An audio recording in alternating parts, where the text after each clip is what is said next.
Okay, let me get set up. Let's see.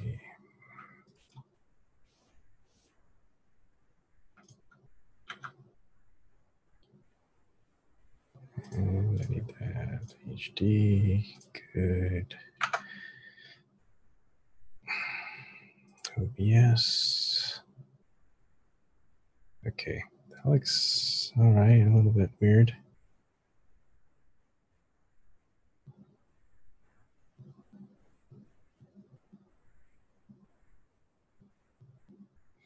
Okay, start streaming.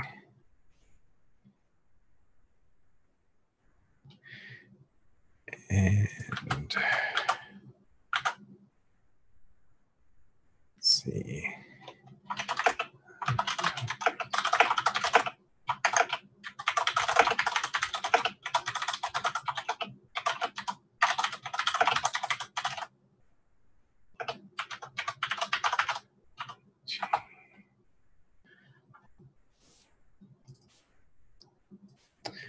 Hi, Zox. How's it going?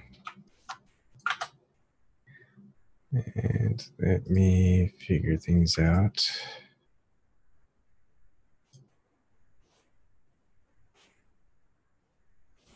And hi, Eric. How's it going? I am just trying to see if my double streaming is working. Because I feel like if this gets taken down, at least it's still there on DLive. Okay. Where's my... Here we go.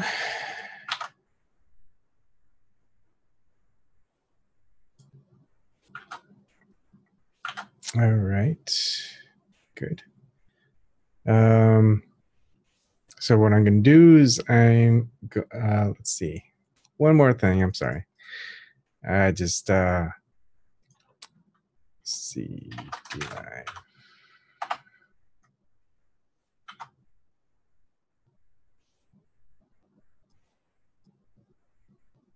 Continue.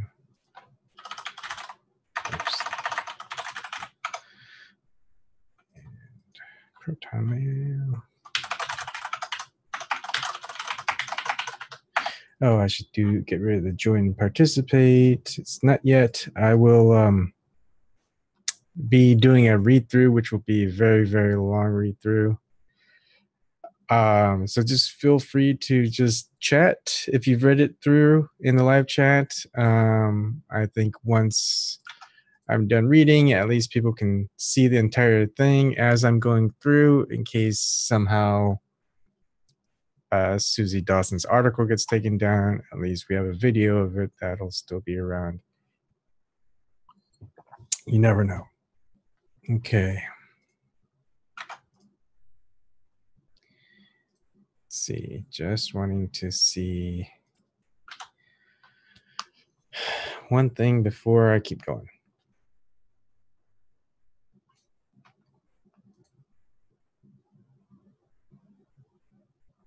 Oh. All right, so it is on DLive. It's just a little weird looking. Okay, all right. So I'm going to switch it over to share my screen. All right, that's my post. This is from Suzie Dawson. I'm just clicking on the link from ContraSpin website, and we're here. And this was published on March 8th, 2018. I didn't see it till just recently. Thank you, David, Independent Insider. I would not have known until you said something. Okay, this is a long one, so bear with me. You don't have to really watch. You can just, I mean, you can always read on your own. I'm just going to read it all the way through, and that could take an hour, 2 hours. Then we'll have a live discussion after talking about it. And I think it would be a good thing to talk about, because I believe, I'm not sure, I think Suzie Dawson, Elizabeth Levos, and They might have some special guest. They're going to go and have a live stream on next Friday, just giving time for people to read through it. So let's get it done now. Being Julian Assange, March 8th, 2018, by Contraspin. Suzie Dawson. Certain journalists would consult an almanac for Washington, D.C. on the night of the 2016 election and begin this article with a few picturesque, scene-setting words about the chill winds whipping the Capitol as it lay poised, waiting the results with bated breath. But I have more respect for my readers than that, so I'll cut to the chase. The election. In 2016, an accused serial sexual predator ran for the U.S. presidency against a notoriously corrupt wife of a previously impeached president, who is also an accused serial sexual predator. That these facts alone were insufficient to invalidate the entire race is testament to the audacity with which corrupt power operates in the West, and how conditioned the public is to consuming the warped byproducts of its naked machinations. Arguably the most contentious election in recent history, the accused serial sexual predator won. During the race, WikiLeaks editor-in-chief Julian Assange aptly described the two candidates as cholera versus gonorrhea. Edward Snowden ran a Twitter poll asking his followers whether they would rather vote for a calculating villain, an unthinking monster, or literally anyone else. 67% chose the latter. Yet those who didn't want to be forced into false choice between Clinton or Trump became the forgotten voices, the silent majority, largely excluded from the endless, vapid mainstream media debates about the outcome. Julian and Edward's descriptors were flawless metaphors for the presidential contestants, cartoon-like characters that, when paired together and portrayed as a legitimate democratic choice, made a mockery of the entire concept of political representation. Unfortunately, this sham wasn't as anomalous as it may appear when viewed in such a simplistic light. The moral failings were business as usual in modern democracy. No matter who had won, the global public was going to be subject to a continuation of Barack Obama's blatant lies and populist betrayals of his hope and change platform. The contenders for leadership are the reality TV stars, now quite literally, of an intergenerational revolving political theater, a four-yearly exercise in mass reenfranchisement of the public, where two-dimensional aspiring figureheads promise to fulfill the dreams of their populace. You are told with your vote, your candidate of choice will begin ending wars and bringing transparency to government, investing in infrastructure, or asserting human rights and equality for all. Yet once elected, the victor turns to the camera, sotto voce, I don't know how you say that, like Kevin Spacey in House of Cards, and says, "You didn't really think I'd do that, did you?" Meanwhile, the media and the money power that pull their strings ignore the blatantly obvious and work feverishly to emboss the proceedings with a veneer of credibility. In tandem, government-aligned big data and social media companies are employing ever more loathsome technologies to remodel human history in real time. This industrialized historical revisionism requires the exasperating of the public reputation of the virtuous, the sanitizing of the compromised, and the constant manipulation of the living memory of both. These are the core tenets of manufacturing consent. They aren't just lying to us. They are already preparing the lies they will tell our unborn great-grandchildren. It is some of those layers of contrived mainstream bullshit that this article intends to peel back. At the crux of the issue is a battle of authenticity versus falsehood on a spectrum, with most of us sandwiched somewhere in between, and WikiLeaks front and center, because WikiLeaks is the last available vestige of verifiable, unadulterated public truth.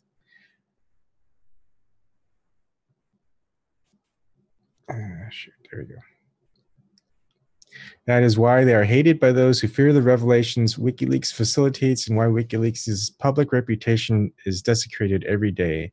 It is why their every pillar of support is systematically undermined, and why Julian Assange is being ever so slowly murdered in front of our eyes.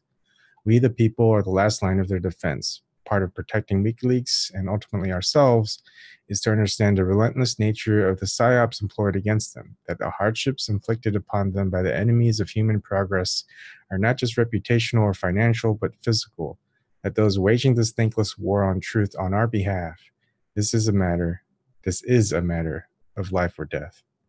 And that's why we must push back. That is why we must tell the truth about them. Talking a man to death. There is something morbidly voyeuristic about the vast majority of the conversations about Julian Assange that are occurring in the activism and journalism worlds of late. While many of their harshest critics hypocritically profess ideological support for the world's foremost publisher, too few of us are meaningfully acting to free him. More are tricked, provoked, or incentivized into endlessly debating among our social circles what I can only describe as relative frivolities. What Assange said about such and such or to who, what Assange thinks about this or that, what Assange did or didn't do while his body slowly decays in front of the entire world.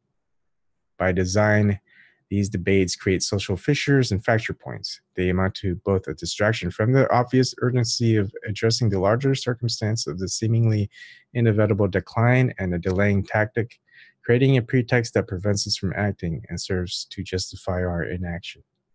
Because doing nothing is a tantalizingly easy option. Taking action requires guts, blood, sweat, and tears.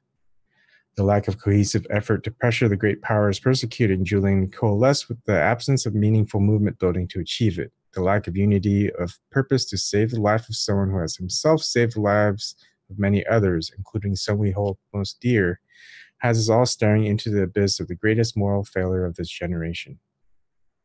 What we are collectively playing out is the personification of Bob Marley's "How long shall they kill our prophets while we stand aside and look?" Except even more perversely, we aren't just looking, we are, as a community and a society, already dissecting Assange like a cadaver. We are picking over his bones like vultures while he is still clinging to life. It is despicable and disgusting. It is despicable and disgusting to witness. Sorry. Stripping the target. Assange's story has gone beyond the stuff of books, legend, movies, or legend. One man altering the course of media, politics, technology, society forever. As if being the target of a Pentagon manhunt in 2010 didn't put Assange far enough up the deep state shit list. In 2017, WikiLeaks was declared a priority target for the CIA. Yes, the agency infamous for destroying the lives of millions of people by engaging in every kind of malignant behavior evidenced in human history, including countless assassinations and the active destabilization of dozens of countries, now uses its press conferences to announce that the target they are after is not a despot, not an arms dealer or criminal or drug trafficker, but a publisher, a journalist. While the sanctity of the embassy in which Julian resides remains intact, this is only due to the thin hanging threads of the few remaining respected international laws that govern its existence. In a geopolitical climate in which almost every international covenant has been violated, even this sanctuary provided by the Vienna Convention on Consular Relations and the Ecuadorian people cannot be taken for granted. Unable to directly abscond with his physical body in the near term, the powers that have been for years overtly threatening Assange's life have instead turned their intentions to undermining other aspects of his existence. His relationships, his finances, his organizational affiliations, his achievements, his reputation, his ability to communicate, and even the internal affairs of the country which has granted him refuge. Part of the divide and conquer playbook is to fracture natural allies. We see this in the determination to sever the relationships between our most significant whistleblowers so they can never become a united force. Manning encouraged to distance herself from Snowden because Snowden didn't stick around to face charges and or torture and or death. Hammond taught to hate on Snowden because Snowden got more press. Brown egged on to hate on Assange. On and on it goes. Bleaching the record. Part of undermining Assange and WikiLeaks, and indeed any target, is to deny them any achievement. Narratives are developed and circulated to retrospectively strip them of their accomplishments to reduce their significance. We can see this in consistent attempts to diminish WikiLeaks' efforts to defend and organize in support of Chelsea Manning and other whistleblowers. But there are some smart exceptions who do not hesitate to give props where it's due. Alleged UK hacker Laura Love, who in a historic victory has defeated an attempt to extradite him to the United States, was swift to credit Julian Assange and the Courage Foundation. This is Laura Love's post. Without the Courage Foundation, which Julian helped to found, I would not be here today. I owe him a profound debt of gratitude, and I don't care whatsoever who thinks less of me for expressing it. Laura's homage to those who dedicated years of their life to supporting him is laudable, and the effort to emancipate him from the extradition threat has established an important legal precedent. By contrast, many of the digital history detailing the genesis of the campaign to free Chelsea Manning has vanished. Many of the key contributions to her original supporters have been bleached from the record. The Twitter accounts @FreeBradley and @SaveBradley have been suspended. The original support campaign websites, standwithbrad.org and bradleymanning.org, are both down. Freebradley.org looks like this, and it looks to be a Chinese site with dumplings and food. Privatemanning.org looks like this, and it looks like more Chinese. Chelsea Manning's current official support network website has news archives only dating back to 2016. All prior updates have either disappeared or were never copied over to this news site in the first place. A loss of 6 years of supporter activities, bulletins, actions, and updates. And that's not all that has vanished. Short links to critically important information like the below have also been broken. Some are available through archive services. Many are not. Twitter from Sunshine Love. Bradley Manning Support Network, what WikiLeaks revealed. U.S. defense contractors complicit in child trafficking. The true story is on WikiLeaks' Twitter timeline, starting from the very day that Manning, having been mercilessly betrayed by FBI snitch Adrian Lamo, was arrested. And tweet from WikiLeaks. Those interested in assisting the soldier Bradley Manning write to Save Bradley at sunshinepress.org. This was at 1:56 p.m. at June 7th, 2010. Sunshine Press is WikiLeaks' publishing organization. Proof that from the very moment Manning was detained, WikiLeaks was already mobilizing in support of her. The Bradley Manning Support Network was soon established. WikiLeaks Twitter, defense fund established for Bradley Manning. And this is August 4th, 2010 at 11:23 a.m. And there's also another tweet from Estela Marcellis Gloria. I'm sorry if I'm saying that wrong. Bradley Manning Support Network. And that was on January 2nd, 2012 at 8:43 a.m.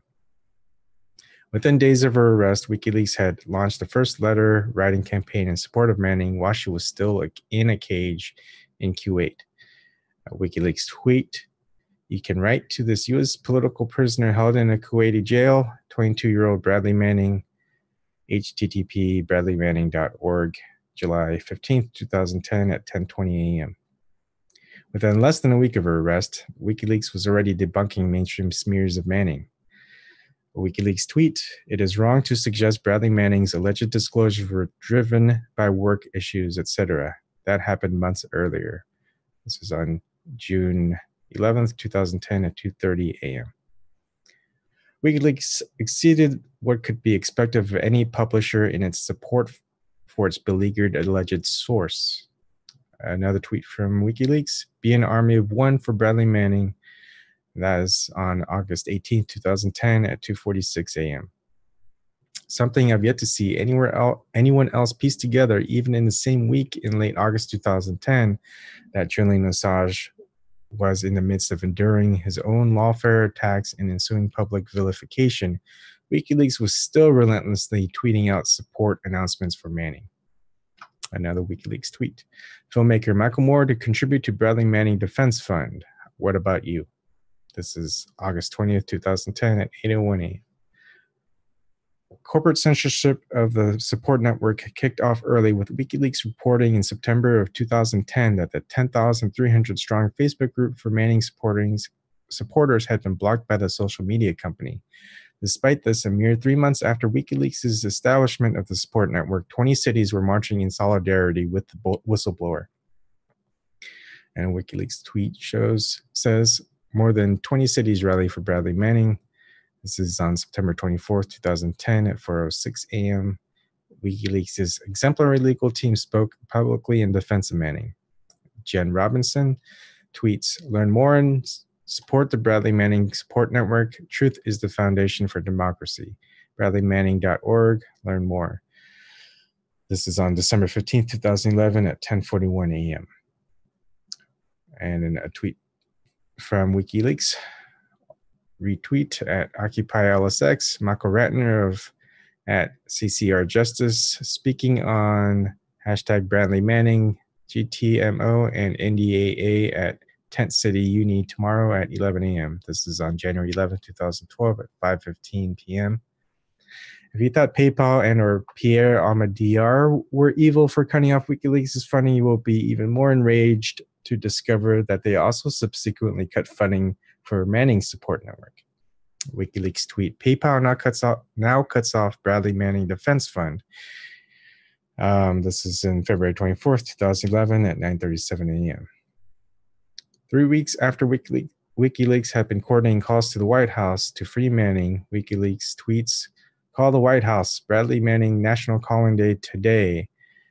http www.bradleymanning.org. This is on February 3rd, 2011 at 7:22 a.m.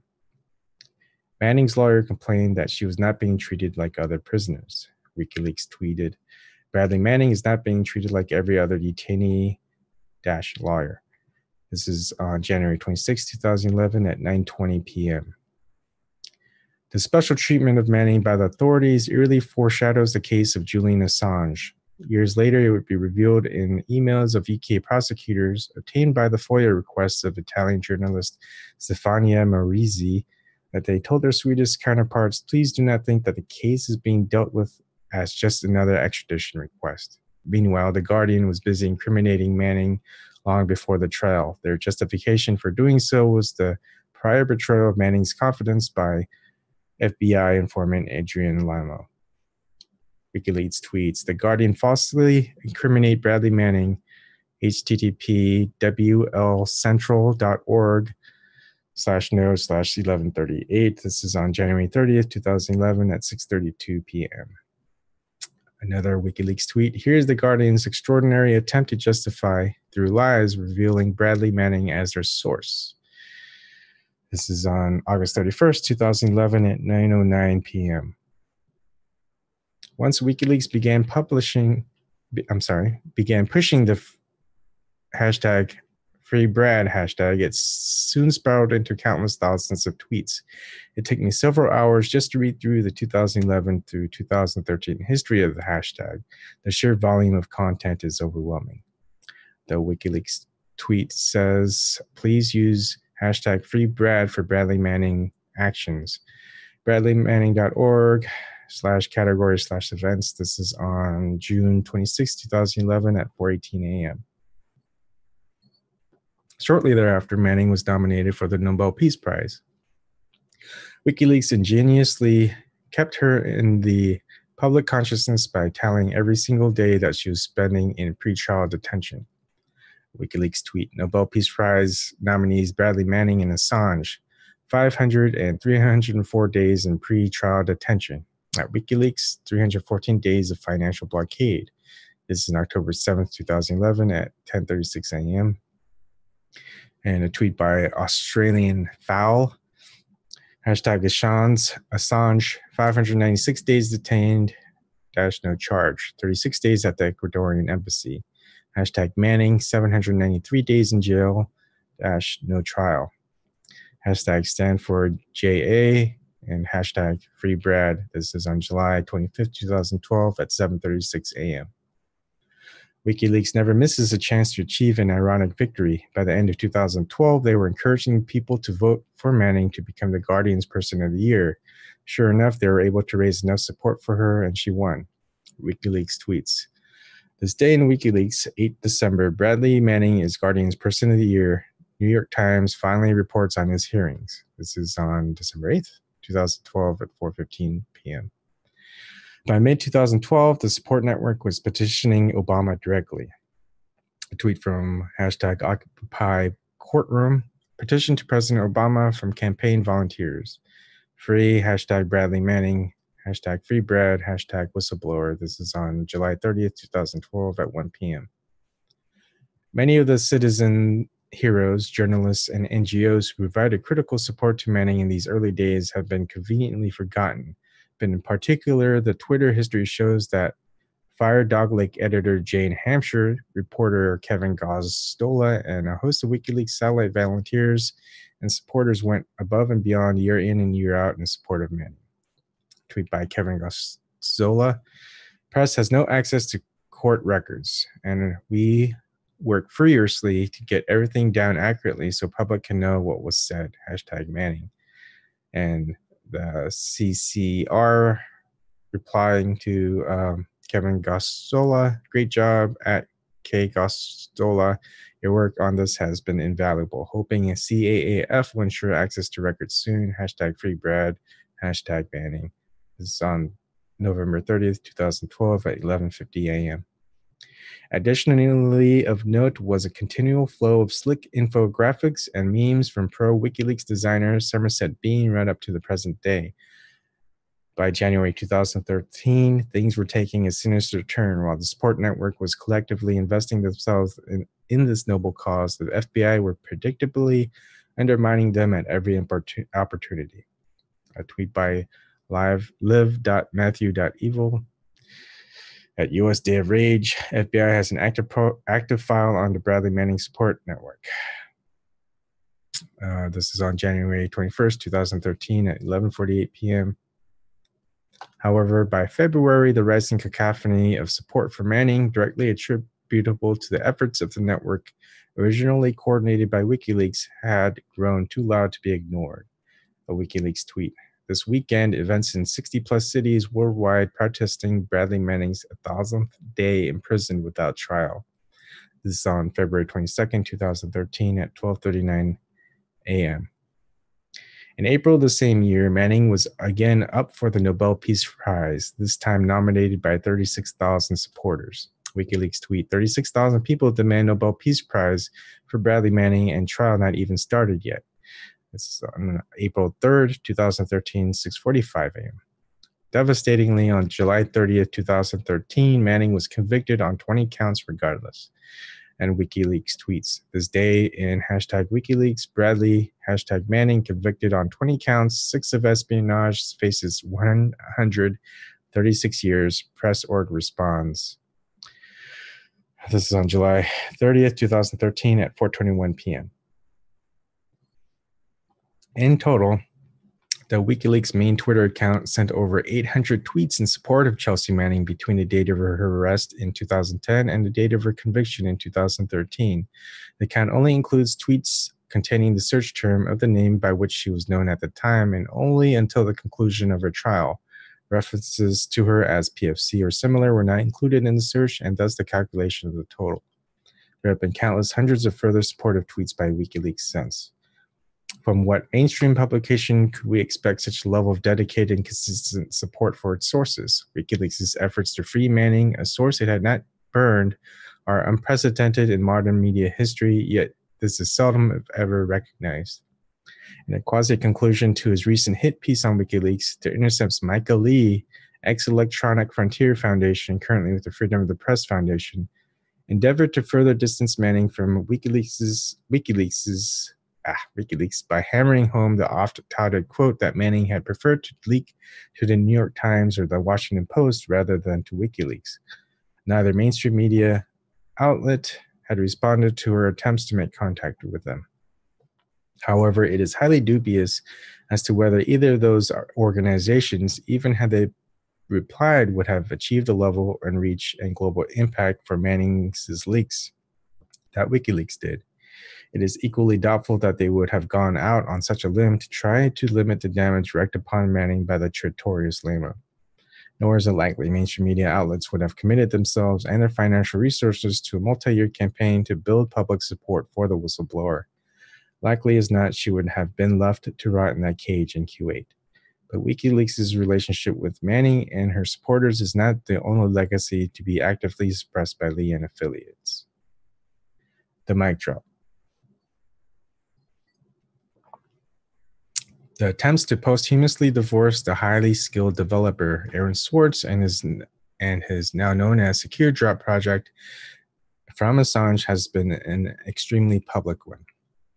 Micah Lee tweets, "Secure Drop isn't WikiLeaks technology. This is a lie built by Aaron Swartz, now thriving Floss project. WikiLeaks has never contributed." This is on January 31st, 2017 at 2:37 p.m. Backtrack a few years before Michael Lee's above assertion, and you'll find Freedom of Press's Foundation own marketing materials promoted Secure Drop as, wait for it, a WikiLeaks in every newsroom, titling the launch video for the technology as precisely that. The opening salvo from the host at their launch event reiterated the point. This is Secure Drop, a WikiLeaks in every newsroom. Freedom of the Press Foundation is a nonprofit that was founded in December of 2012. It was originally created as a fancy way of laundering money for WikiLeaks, but now it has expanded its scope. There was originally no bone of contention about it. WikiLeaks was the inspiration behind the invention of Secure Drop and was the primary beneficiary of the foundation. Right up until December 2016, the default tweet generated when donating to the Freedom of the Press Foundation read, "I'm supporting uncompromising journalism like at WikiLeaks. Join me and at Freedom Press in changing the world, freedom.press." Even the surviving beneficiaries of Secure Drop, namely Lamo, confidant Kevin Poulsen, and by association developer Michael Lee, now so keen to sever the concept from its WikiLeaks roots, were originally candid about its genesis. Michael Lee openly stated that Secure Drop, who acquired the GitHub repository of Swartz's pre-existing project known as Dead Drop, then rebranded it, was a way of making WikiLeaks-like tech available to everyone. It's a quote, "When I first heard about Dead Drop, it seemed like a really fine, exciting project. WikiLeaks was really big in the news then, and it seemed like it was kind of democratizing that." End quote, Michael Lee. This is consistent with Kevin Poulsen's statement that he wanted to standardize the Secure Dropbox technology across all newsrooms. Quote, "There was no standard way of sources to contribute securely tips and documents to a reporter, so I wanted to develop a solution and I went to approach Aaron." End quote, Kevin Poulsen. In the wake of the Wall Street Journal's 2011 attempt to create a secure Dropbox, Aaron Swartz was asked on live television, "Do you think that WikiLeaks has really changed the playing field over the last year? Now we're seeing this journalism arms race as who can set up their own leaking site, or I guess alternative, faster." He answered, "Oh, clearly, I mean this is a huge vindication for WikiLeaks. We've gone from everybody saying that they should be locked up in prison to the point where every newspaper and news outlet wants to have their own WikiLeaks site." Emphasis added. The facts of the matter couldn't be any more clear, just as Aaron says. WikiLeaks was the reason that newsrooms wanted access to the same technology. Just as Micah said, Secure Drop would bring WikiLeaks technology to the world. Just as Kevin Poulsen described in The New Yorker, he needed Aaron to do it and accessed him via James Dolan. And there's a snippet from The New Yorker. In New York, a computer security expert named James Dolan persuaded a trio of his industry colleagues to meet with Aaron to review the architecture and later the code. We wanted to be reasonably confident that the system wouldn't be compromised and that sources would be able to submit documents anonymously so that even the media outlets receiving the materials wouldn't be able to tell the government where they came from. James wrote an obsessively detailed step-by-step security guide for organizations implementing the code. He goes a little overboard, Aaron said in an email, but maybe that's not a bad thing. By December 2012, Aaron's code was stable and a squishy launch date had been set. Then on January 11th, he killed himself. In the immediate aftermath, it was hard to think of anything but the loss of pain of his death. At launch, like so many things, was secondary. His suicide also raised new questions. Who owned the code now? Answer, he willed all his intellectual property to Sean Palmer, who gives the project his blessing. With his closest friends and that's the end of the New Yorker snippet. Unfortunately, the two main developers of Secure Drop, Aaron Swartz and James Dolan, are no longer with us. Both are said to have committed suicide. Aaron Swartz was memorialized in an obituary by Kevin Poulsen. Poulsen is an ex-Wired reporter and one-time Freedom of the Press technologist. The circumstances of his brief tenure at the organization or the reasons for his departure are unknown. His participation is memorialized only by a now-defunct Freedom of the Press staff listing. More significantly, Poulsen is also the very reporter to whom FBI snitch Adrienne Lamo leaked the private chat logs of Chelsea Manning, leading to her capture and torture. Lamo had presented himself to Manning as being both a journalist and, of all things, a priest, and stated that Manning could therefore be doubly assured of the confidentiality of the communications. An unconscionable betrayal of trust. And there's a snippet. Shows at 10:23 and 34 seconds a.m. info@adrianlamo.com. I'm a journalist and a minister. You can pick either and treat this as a confession or an interview, never to be published, and enjoy a modicum of legal protection. And in reply, about a half minute later, Bradass87 says, Assange level? And again, or are you socially engineering with the semicolon and the P, capital P. Poulsen's partial reporting of the logs was lambasted by WikiLeaks by Glenn Greenwald and also by Firedog Lake, who analyzed several different versions that found their way into the public sphere and discovered major discrepancies. Given these circumstances, one must marvel at the way Poulsen became a self-appointed gatekeeper of Aaron Swartz's legacy, especially when he fails to acknowledge that the most basic facts about him, that Aaron was a very public advocate for WikiLeaks up until his death and a WikiLeaks volunteer. WikiLeaks tweets, 1. Aaron Swartz assisted WikiLeaks, #Aaron Swartz, 1 of 3. This is in January 18, 2013 at 9:28 p.m. Rewriting history. Tweet by Suzie Dawson. Anyone who claims to love Aaron Swartz and dislike @WikiLeaks is a contradiction in terms. Aaron was arguably WikiLeaks' biggest fan and much more. This is in January 31st, 2017 at 4:23 p.m. Like Poulsen and others who have survived, Aaron Swartz makes zero mention of WikiLeaks in their tributes to him. Some actively deny the affiliation had any impact on Aaron's work at all. For example, Anil Dash. This is a tweet from Jonathan Stegman. Pretty sure Assange created secure whistleblowing. @Aaron Swartz worked with @WikiLeaks, and presumably that inspired him to create Secure Drop. This was on October 10th, 2016 at 5:19 p.m. And another tweet by him @Anil Dash @Secure Drop @Aaron Swartz. Isn't that WikiLeaks Julian Assange's legacy, secure, anonymous whistleblowing system? That was actually preceded his previous tweet. This was at 5:08 p.m. And replying no. That was Anil Dash 2018 replying saying no.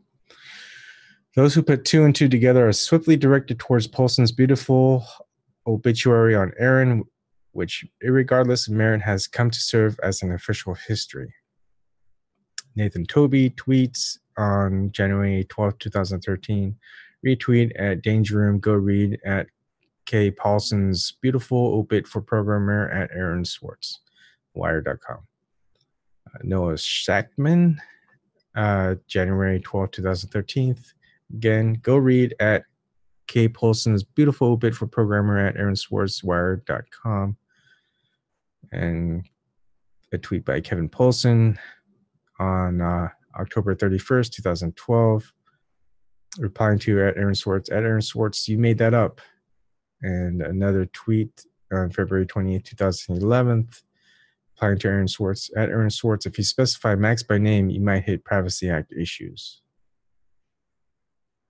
Conveniently, Polson's obituary of Swartz contains 0 references to the whistleblowing organization. Polson has had a long, acrimonious history with WikiLeaks, as the latter believes his tailoring of the Lamo Manning chat log narratives involved a direct attempt to incriminate WikiLeaks by association.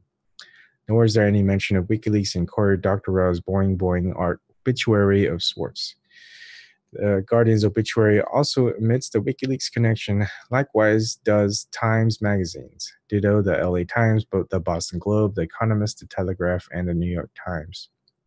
All of the aforementioned placed the blame for Aaron Swartz's death solely on the stress arising from the Department of Justice investigation into Swartz's penetration of the JSTOR database at MIT. There's no mention whatsoever of any proceeding status as a person of interest to the intelligence agencies targeting WikiLeaks. Aaron appeared 13 times on RT, often engaging in outspoken public praise for WikiLeaks throughout the time period that the publisher was the subject of a worldwide manhunt and an all-of-government investigation of unprecedented scale and nature. This continuously goes unmentioned. Only Rolling Stone names WikiLeaks at all, and very briefly. WikiLeaks claimed him as an ally, they wrote of Swartz, yet it was Swartz who had repeatedly and profusely announced himself to be an ally of WikiLeaks long prior to the JSTOR penetration that became the official reasoning for the relentless persecution of him by law enforcement authorities. The net effect is not merely to render WikiLeaks irrelevant to the narrative retelling of Aaron's life, but to divert the spotlight from being shown upon the intelligence agencies that were hunting WikiLeaks staff and supporters around the world. The public is instead schooled to believe that the FBI's interest in him was all about the MIT case. Public rage at Aaron Swartz's untimely passing was therefore directed at the university and the Department of Justice prosecutors rather than at the U.S. intelligence community as a whole. The mainstream obliteration of Swartz's WikiLeaks connections conceals an important contributing factor in the circumstances leading up to his death. I have confirmed with WikiLeaks that Aaron wasn't just a fan, a supporter, or a public advocate. He was working directly with them.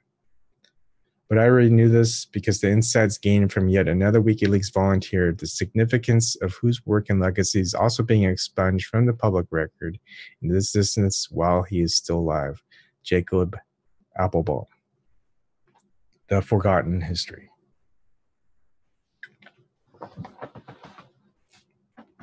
At the Aaron Swartz Day Hackathon in 2015, Jacob Applebaum gave vital testimony about his contact with Aaron and the relationship with WikiLeaks. He spoke of a history that has been all but erased. The real reasons Aaron Swartz was an enemy of the state. Sure enough, it wasn't because he downloaded documents from JSTOR. And this is a snippet from it. Aaron and I worked on a few different overlapping projects, and I very much respected him. Some of the topics that came up were light, but some were very heavy and very serious. The topic of WikiLeaks was important to both of us. In November of 2009, long before I was public about my work with WikiLeaks, I introduced Aaron to someone at WikiLeaks who shall remain unnamed. If we had a secure, easy way to communicate, if some sort of communication system had existed that reduced or eliminated metadata, I probably would have done so without a trace.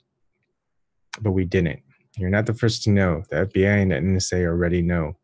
Less than a year later, Aaron sent me an email that made it clear how he felt. That email in its entirety is straightforward, and his lack of encryption was intentional.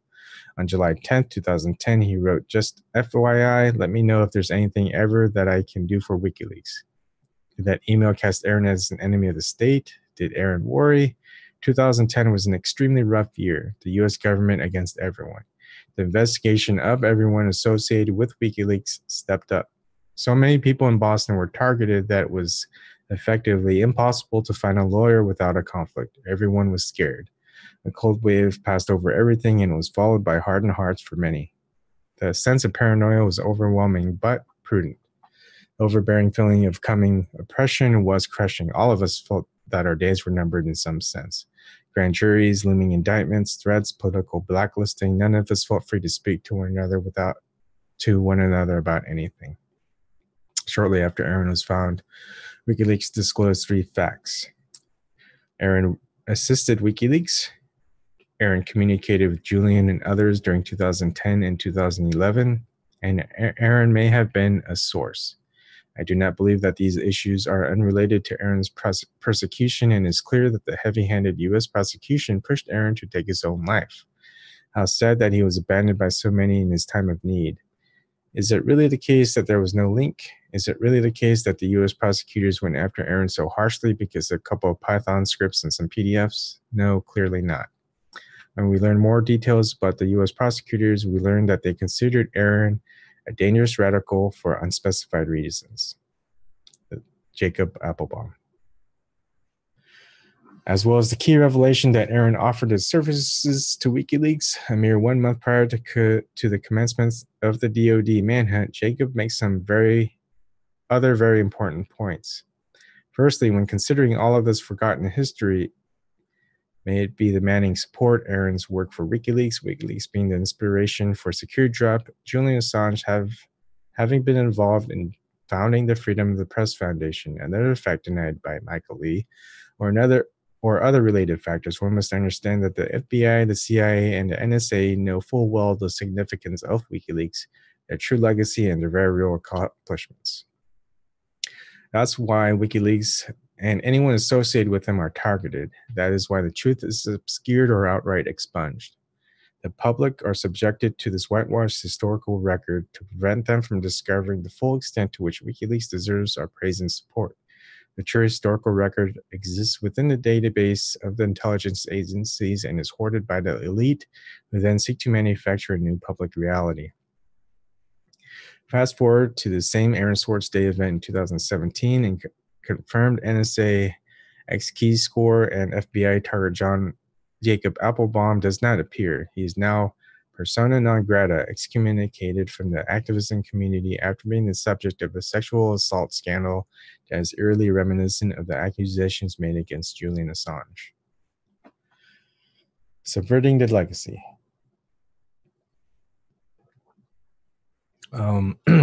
Just as a break, it is a very, very long article. If anyone in live chat wants to come on in and continue reading while I take a break and get more water, please let me know. Okay, continuing on. Subverting the legacy. It is only once the target is neutralized, be it via institutionalization, capitulation, character assassination, or death, whichever comes soonest, that their legacy may be allowed to be partly acknowledged and restored, albeit only so it can be co-opted and massaged to suit the agenda of the neutralizing force. The revolutionary rock rap act Rage Against the Machine voiced fragments of FBI text from the COINTELPRO files in his hit song Wake Up in 1991. This later became the theme track to the Matrix movies. Actually, near the end credits, before the end credits, but yeah, sorry. The recording features looped voice mimicking an FBI agent stating, through counterintelligence, it should be possible to pinpoint potential troublemakers and neutralize them. And part of the lyrics shows Black nationalism. He may be a brave contender for this position, but should he abandon his supposed obedience to the white liberal doctrine of nonviolence and embrace Black nationalism, through counterintelligence, it should be possible to pinpoint potential troublemakers and neutralize them. Through counterintelligence, it should be possible to pinpoint potential troublemakers and neutralize them. All right.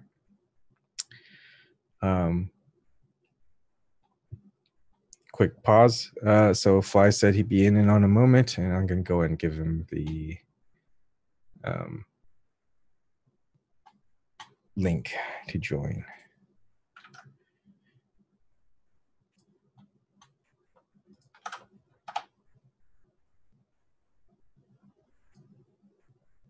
Let's see.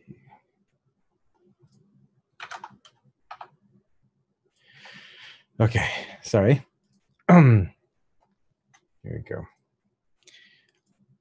This was the doctrine employed against Dr. Martin Luther King Jr., Malcolm X, and Nelson Mandela, among countless others. As Nobel Peace Prize nominee David Swanson pointed out during an anti-spy bill episode in 2017, and as was later ratified by Cynthia McKinney in that same series, Dr. King was not merely the civil rights activist and organizer that we are encouraged to remember him as. He was, in fact, an ardent anti-war, anti-militarism, anti-imperialism, and anti-capitalist activist.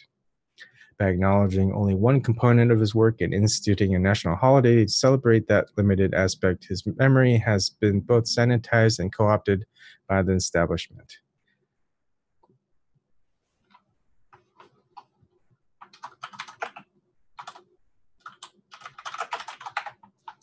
Rather than recognize that King stood against absolutely everything that the status quo is, they are able to pretend he just took issue with one facet of society and argue that the U.S. has progressed as a direct result. In reality, the overwhelming majority of the problems King dedicated his life to addressing have not been bettered, but in fact worsened in the passage of time since the state, who now celebrates his memory, killed him, such as systemic economic equality, mass incarceration, the rise of the military-industrial complex, and Washington's bull-in a China shop foreign policy. If we did not recognize these tactics, this is what we can expect to see play out again and again with the memories of our present-day heroes. We have already seen this with Swartz. If we do not... Hi, Fly. Let me finish up the sentence. If we do not recognize these tactics, this is what we can expect to see play out again. Fly, can you mute your YouTube? My bad. All right. Let me finish up the sentence and you continue on with the Black Widow if you can find it. Do you need... all right. So if we do not recognize these tactics, this is what we can expect to see play out again and again with the same memories of our present-day heroes. We have already seen this with Swartz. If we do not identify the process of sanitization as it is occurring and intervene accordingly, the day will come when we see it will with Snowden and with Julian Assange. And while I take a break, Fly, go ahead and share your screen and pick off where I left off, which is at the Black Widow. I'm on two different computers, reading from one and on here on the other. You can leave yours up if you want. Okay. I didn't see which point you were at. Yeah, I'll share the screen again. Do you see it? Okay, looking for it. Go ahead and go take a break. I think everybody will be okay with that. Okay. I'll still need to scroll, but go. I'll be fine. I just need. I'll get a water later when you need a break. All right, go ahead. Still looking for it. Oh, sorry.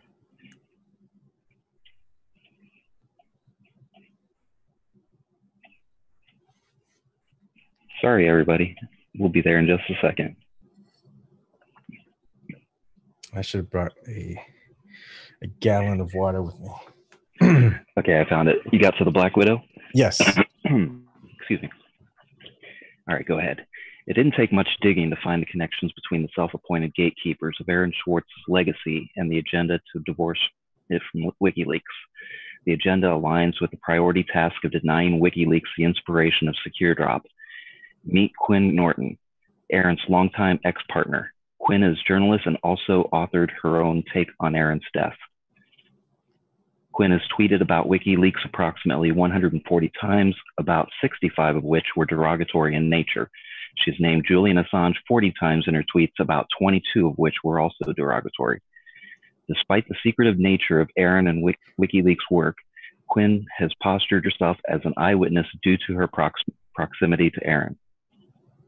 Even when directly called on the obnoxious, Norton was insistent that the mainstream media's adoption of secure whistleblowing platforms was not derived from WikiLeaks famously having implemented their own secure whistleblowing platform first.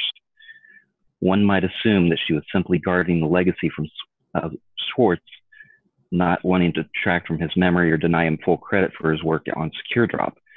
But to the contrary, she has frequently described the posthumous coverage of Swartz's as unduly favorable. It is not often that you see a loved one of the dearly departed complain that the public memory of them makes them look too good.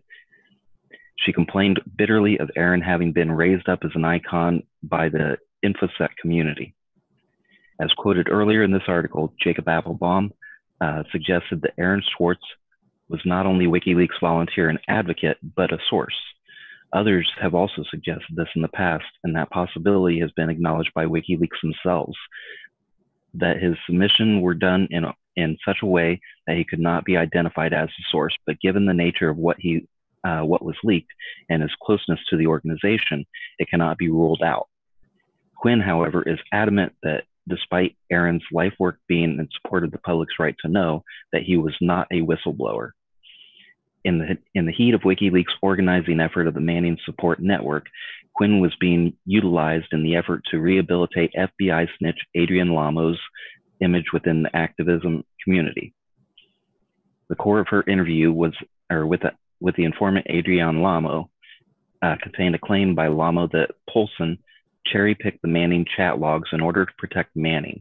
Ironically, the interview was conducted while Manning was being tortured in a cage in Kuwait as a direct result of Lamo's actions. Lamo additionally claims to have supplied WikiLeaks with a portion of the chat logs, which then showed up at Aaron Swartz's copy Cory Doctorow's publication, Boing Boing, in an article published by Boing Boing on founder and ex-board member of the Freedom Press Foundation, Zenny Jardin. Norton writes that Jardin would not confirm her source, but I have confirmed with WikiLeaks that this never happened. Lamo did not, as he claims, submit WikiLeaks to the logs, and they did not pass any to Jardin or Boing Boing. While Norton became a conduit for circulation of Lamo's disinformation, by contrast, Aaron Swartz's activism organization Demand Progress was running the campaign to support WikiLeaks in the same year. This is another incredible reference point to the excision of Swartz's devotion to WikiLeaks from the public image. Norton's acidic commentary about Swartz, Assange, and Manning in the direct wake of Aaron's passing was raising eyebrows in the community. But the real reason for the widespread scorn of Norton had been the revelation that she had cooperated with authorities and signed an immunity deal to inform on her then partner, Aaron Swartz. Aaron's family, who never liked Norton, were livid. Aaron's father, Robert Swartz, told Larissa McFarrer from the New Yorker that Quinn's betrayal had been devastating for Aaron, who tried to defend her to his family regardless. Excuse me. While Swartz's family were told that Norton's grand jury testimony hadn't been of help to the prosecution, Norton recounts that part of the story in great detail in this article.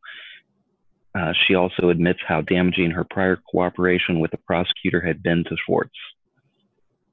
Quinn, for her part, blames her lawyer for the caving of the pressure of the authorities, despite the fact that she was never charged with anything and cooperated voluntarily. Norton repeatedly describes himself as a technology journalist guarding sensitive sources that she was eager to protect. You ready? Yeah, I can continue on for a bit. Thank you. Bye. And in that snippet that is provided, she says, I am a journalist of hackers. They are my beat and my friends, so I'd seen people harassed and persecuted. Some pieces of research or conference presentation would suddenly become an investigation. Phone calls and meetings with lawyers. Came to expect raids, surveillance, and threats from powerful men who couldn't tell the good guys from the bad in my world. Norton doesn't adequately explain why, if that were the case, she did not know to never talk to the authorities without lawyers present, let alone allow them in her apartment for an informal chat, as she did with the Secret Service, despite claiming to have already come to expect raids, surveillance, and threats from powerful men who couldn't tell the good guys from bad in my world. States only that she was shocked and unsure. And the snippet says, in early March, I was staying at a friend's loft in the Bay Area. Someone knocked at the door of the loft, and I ran downstairs, still dressed in my pajamas, and answered the door. It was a tall man and a short woman in blazers and unmatched trousers. They had the dowdy cleanliness of law enforcement. They said they were from the Secret Service, and they wanted to talk. They wanted to ask me a few questions. Shocked and unsure of myself, I let them in to talk to me. One should never, ever do this. Ultimately, her relationship with Swartz didn't survive the egregious breaches of trust, and the two parted ways. After Aaron's death, Norton shared this statement by Aaron's subsequent partner, Karen Steinbrickner-Kaufman. Let's see. Where self-interest and lack of empathy converge, ignorance abounds. Aaron is not the only truth teller that Norton views unsympathetically. Tweet by WikiLeaks. Remember those who are spending this Xmas from their families so that you might know Manning, Hammond, Assange, Brown, and replied, and that was on December 23rd, 2014. And replying to that was, well, that was fun. That Quinn Norton replying to WikiLeaks. At WikiLeaks, couldn't Assange's family just come visit? December 23rd, 2014 at 6:48 a.m. Norton clearly made a positive impression on Lamo, whose Medium account shows him clapping on her work as recently as October 2017. Indeed, to this day, Norton still advocates on behalf of Kevin Poulsen over his Lamo collaboration. In a recent bizarre Twitter diatribe, Norton states her belief that Glenn Greenwald should apologize to Poulsen.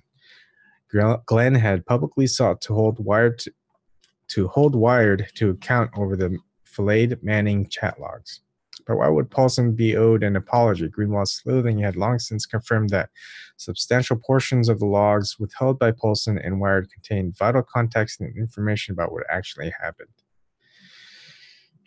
And in a Salon article, it shows Glenn Greenwald saying, last question, you published what were clearly excerpts of the chat between Lamo and Manning. Did he provide you with the whole unedited version? And if so, do you intend to publish it? Or is what you published everything he gave you? Kevin Poulsen replies he did, but I don't think we'll be publishing more anytime soon. The remainder is either Manning discussing personal matters that aren't clearly related to his arrest or apparently sensitive government information that I'm not throwing up without vetting first. So Poulsen claimed that the concealed portions were either one, personal matters, or two, sensitive material government information that needed vetting. Wired made a similar claim when releasing the log excerpts, claiming that what was withheld was either portions of the chats that discuss deeply personal information about Manning or that reveal apparently sensitive military information. As it turns out, while some of what Wired withheld was certainly personal information about Manning of no newsworthy relevance, and nobody, including me, ever objected to that material being withheld, substantial portions of what they withheld do not even arguably fall within those categories, but instead provide vital context and information about what actually happened here. To say that Poulsen's claims about what Wired withheld were factually false is to put it generously. The long-winded premise for Norton's ire is beyond strange. She accuses Greenwald of being like a respectable gay from the 80s and 90s, who she claims were biased against bisexual and transgender people. This despite Greenwald having in reality been salubrious in print over Manning's epic display of courage in coming out as a transgendered woman the day after her sentencing in 2013. Since the day it was announced, Greenwald has displayed unwavering support of Manning's transition. Norton's attacks on him are illogical and unsound. This type of hysteria is common amongst WikiLeaks' most high-profile detractors. The thread that binds them is a combination of betrayal and benefit. A period of initial ideological support is required in order to make the betrayal effective. The benefit can be measured both economically and in the ultimate currency of the energy vampire attention. A beginner's guide to e-drama.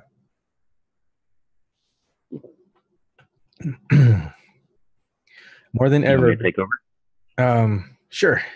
Okay. A beginner's guide to e-drama. More than ever before, we are not only schooled but actively incentivized to loathe Julian Assange, to mock him, malign him, judge him. In certain circles, you can gain significant amounts of social credit simply by being willing to engage in a giant circle jerk of anti-Assange mudslinging. The lack of empathy for the seriousness of Julian's condition is jarring, but particularly when it comes to other known targets who have also suffered immensely. Barrett Brown says, if we don't believe in Tinkerbell, he will surely die. In response to Suzie saying, no one wins when someone who is damn near dying in an embassy while proving that my country gets sent by your country to meddle in other countries' elections, gets routinely shat on by people who should be their allies because of the semantics of tweets. In December 2017, I had a rather public stoush with Barrett Brown on Twitter. This resulted in him plus cohorts utilizing their Pursuance Project platform to generate a small amount of negative media about me, specifically several YouTube and Facebook videos, a blog post, and a radio show appearance to pitch their side of the story. I made a point of choosing to keep my own organizations and publishing platforms out of the fray on principle in the hope that doing so might encourage some self-reflection on Barrett's part. I refused media requests, didn't discuss the issue on other social media platforms outside of Twitter, and to this day have not even watched Barrett's YouTube or Facebook video diatribes about me or read the Pursuance Project blog post. The titles and descriptions contained so many inaccuracies that I felt no need to subject myself to the content and didn't believe any good could come from doing so. I decided to wait to address it in my own time in the larger context which had led to the disagreement in the first place. Barrett's consistent attacks on Julian Assange. That is why I'm now finally broaching the topic. Courage Foundation beneficiary Barrett Brown, obsessed with skewering Julian at every opportunity, is self-evident. In the period between September 18, 2017 to February 2018, there were 81 tweets by Barrett referencing Assange. 80 of them were critical of him. Tweets that do not do not directly reference Assange's name, but are not included in the total. And there we see a total of 81 total tweets. 80 of them are critical or nasty. And that's Barrett Brown about Julian Assange. Julian Assange about Barrett Brown were 5 total. None of them were critical or nasty. WikiLeaks about Barrett Brown, 47. None of them were critical or nasty. The first tweet of the 80 is like this. Assange now falsely claiming Trump was wiretapped based on report that Manafort was wiretapped. Sorry, I can't take this shit anymore. And this is a response to Julian Assange tweeting, Trump, I was wiretapped. CNN, haha, that idiot at real Donald Trump thinks he was wiretapped. 6 months later, CNN, Trump was wiretapped. Sorry. By contrast, WikiLeaks has 47 tweets about Barrett, all of which are promoting his work and urging support for him. In many cases, including the above, Brown's criticisms of Assange are provably without merit. As I pointed out to Barrett at the time, the long-known practice of two-hop surveillance makes it impossible for a member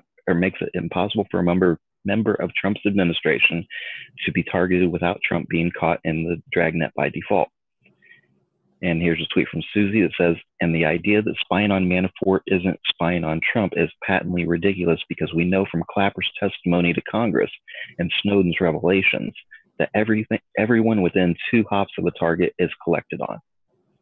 Then she leaves another tweet that says, is a specific tactic of the agencies that when they wanted to collect on persons that were otherwise off limits, they simply targeted those around them, and that they passed it off to a friendly allied foreign service to do the collection for them. Very common within Five Eyes. It is genuinely bemusing to see Barrett, who I've always considered to be at the very least an advanced student in the field of surveillance practices, being unable to acknowledge the obviousness of the two hops implication. The 2 hops rule has been public for many years. There are videos of me covering it as far back as 2014. And I'm certainly not the only one who has raised the point. Here it is being explained by ex-technical director of the NSA, William Binney. And Bullshit Man tweets out, NSA whistleblower Bill Binney breaks down the NSA hops surveillance method and how Trump was wiretapped. Guardian article from 2013 explains Hop's surveillance. Full video on Jimmy Dore's channel. This was far from the only example of Barrett making completely misguided assertions about Assange. Brown fell for the giant piece of fake news from Julia Loft of The Atlantic, hook, line, and sinker. And here's a tweet from Barrett Brown saying, "Fuck you, Assange," in response to an article by The Atlantic, the secret correspondence between Donald Trump Jr. and WikiLeaks. The alternative media sphere debunked this piece within minutes. In doing so, Caitlin Johnson sourced some of my own observations about the hatchet job. Major tweet by Suzie. Major journalism fails by the author, Atlantic author Julia Ioff. In the Atlantic hit piece, she doesn't disclose either of these key facts. Number one, Assange's internet had been cut off prior to the October 21 tweets. Number two, Assange had been publicly discussed having asked Trump Jr. to submit documents to WikiLeaks. And there are a few more tweets, but they're a little tiny for me to see. Yeah, we can skip that. I'm going to skip over them. Caitlin and I weren't the only journalists pointing out the lack of efficacy of the Atlantic piece. Glenn Greenwald was too. Barrett Brown was livid about this, according to a recent profile of Greenwald by the New York Post. In November, The Atlantic published Twitter correspondence from 2016 in which a WikiLeaks representative gave Donald Trump Jr. campaign advice. Greenwald poo-pooed the coordination, implying that Julian Assange was just playing his usual 4D chess. Barrett Brown, a pro-transparency autodidact who served more than 4 years in federal prison for spreading hacked data and won a National Magazine Award for Intercept essays he wrote while incarcerated, was livid. He doesn't seem to be engaging in the actual revelations that keep coming out on Russia and Trump's people, Brown says. My best guess is he's just ignoring these things in favor of a less difficult argument that some people who are backing the Trump-Russia narrative are full of shit. It doesn't seem to occur to Brown that he inadvertently may be one of them. Brown has joined the chorus of the aforementioned by making the false allegation that Assange has tried to claim credit for Aaron Swartz's work, a claim that I have already debunked in this article. Significantly, Brown had earlier asserted the belief that his own targeting by the authorities was not due to his activities around the Stratford hack, but were a result of his active defense of WikiLeaks. And here's Barrett Brown tweeting, "The state came after me in retaliation for my active defense of WikiLeaks, which spanned several years. It's easy to claim I'm somehow indebted to them and owe them my principles if you ignore why I went to prison in the first place." Brown's description of being targeted for supporting WikiLeaks strengthens my prior argument that Schwartz's involvement with WikiLeaks, rather than the JSTOR hack, was the true cause of the persecution by authorities. Unfortunately, Assange wasn't the only target of Brown's ire. Barrett Brown tweets again, "Well, the guy whose New York radio show I was doing segments for last summer has been subpoenaed by Congress over his now proven role as Nixon loyalist Roger Stone's emissary to Assange, who told him about Podesta emails in advance." And then there's one from Ryan Lizza. "I asked Roger Stone in March if Randy Credico was his WikiLeaks contact, and he lied to me and said no. He just texted me a misguided effort to protect Credico, who I felt had helped me on an off-the-record basis. Sorry. Many reporters use Stone as a Trump source. Beware." The radio show host in question was, of course, Randy Credico, and the platform was Randy's Countdown to Freedom series, interviewing key WikiLeaks supporters, including myself and Barrett, for his Live on the Fly show at WBAI. Margaret Kunstler tweets out, why would you say proven? You believe Stone?" And Barrett responds, "Given that he originally denied it and then changed his story and confirmed it when that became harder to maintain, and given that I already suspected it based on my own dealings with Credico and other WikiLeaks associates, yes, I do. But unlike Credico, I don't trust Stone." However, that too was soon debunked in the same day Barrett retracted his statement. Barrett Brown, "Earlier I characterized Roger Stone's claim of my associate Randy Credico being his Assange connection as proven. I retract that based on new information. The truth seems to be murkier, and Stone may have lied to Congress." Amusingly, Roger Stone had originally made the claims on, of all places, InfoWars.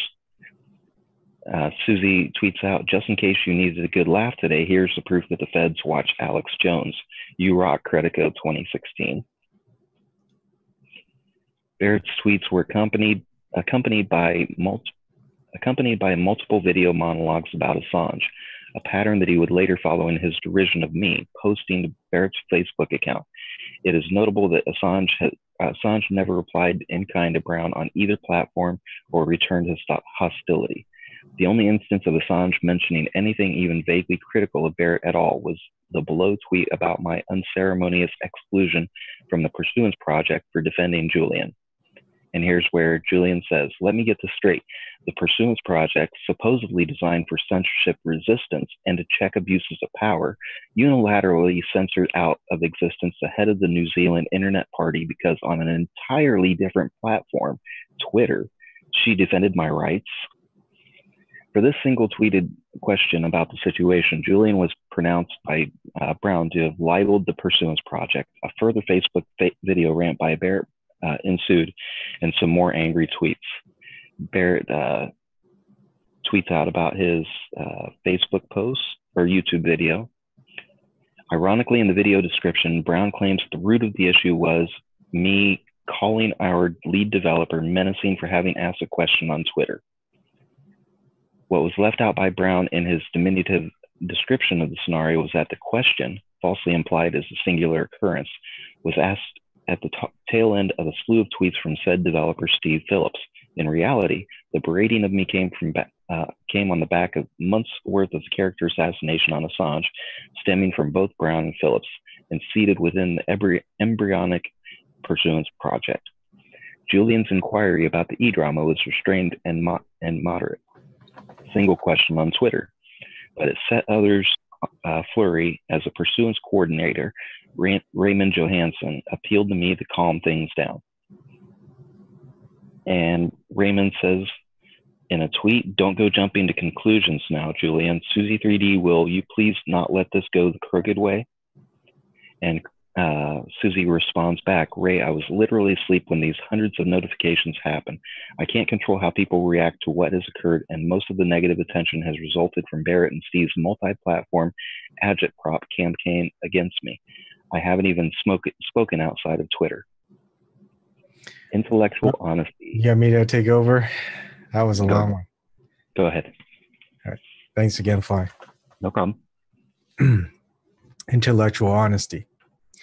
To unravel the full story, we must go behind the scenes of Barrett's 80 negative tweets about Assange, the degrading and discrediting of Julian, the systematic stripping of his achievements, and the undermining of his legacy was being promoted by Barrett's offsider Phillips, under the guise of a new catchphrase, intellectual honesty. Eventually, this newspeak bled through into the public realm. Tweet by Steve Phillips. The deep state does indeed want infighting, and they are a serious threat to humanity. We want pursuance to exist to non-violently oppose the surveillance state, among many other issues. In fact, that is one of our top three. We also need intellectual honesty and epic people. This is in December 12, 2017 at 10:49 p.m. For months, the specific phrase was repeatedly slung about in the back channels of the organizing platform for Barrett Brown's Pursuance Project, an unencrypted Mattermost instance where a who's who of seasoned activists from around the world were assembled. The space was supposed to be for coordinating the sharing of our work and the building of pursuance, and initially was. However, the conversation was soon diluted by periodic malignant pile-ons critiquing Julian, a political refugee, to death. The lines were quickly drawn between the few actors intent on diverting the space to indulge in derision of WikiLeaks, and the few staunch and vocal supporters unwilling to sit by quietly while the backstabbing was playing out. The majority of the members, experienced and accomplished activists all, just rolled their eyes at the drama and kept out of it until it snowballed into the public spectacle that it inevitably became. The server administrator, lead pursuance developer Steve Phillips, was one of the key antagonists. Proximity to Barrett, or the desire to cement standing with him, appeared to be the motivating factor for participation in the anti-WikiLeaks intellectual honesty rituals. Suzie Dawson tweets, in my opinion, someone or someone's do not want at WikiLeaks and the at Courage found beneficiaries to be a unified force, and have worked very hard to control the flow of information to those inside and then to pair them off against each other. This was in December 8th, 2017, and Steve Phillips replies, 1, so you simply don't believe the factual correctness and sincerity of the people criticizing Assange for anything he has done? 2, give me an example of an intellectually honest criticism of Julian Assange that you have heard or can imagine. And that was replied on December 8, 2017 at 9:39 p.m. Those of us who were reluctant to relentlessly armchair psychoanalyze someone who had been in the arbitrary detention for 6 years with no end in sight became increasingly disillusioned with the environment. As I was countering Barrett and Steve's anti-Assange narratives, both publicly on Twitter and privately in pursuance, it was abundantly clear that my presence was less and less welcomed by them. Indeed, it was confirmed to me after my eventual expulsion that they had been discussing between themselves whether they could get rid of me, and thus my inconvenient counter-narratives, well before finally manufacturing a pretext under which to actually do it. This was the context in which Steve sent me his, for the third and final time, tweet, which was a clear warning shot implying that he would have me banned if I didn't capitulate to his demands for critical analysis of Assange. But if the U.S. government, with all its might and resources, can't bully me into turning him back on WikiLeaks, like hell it was going to happen because Steve wanted it to. So I called his behavior out for precisely what it was, menacing and authoritarian.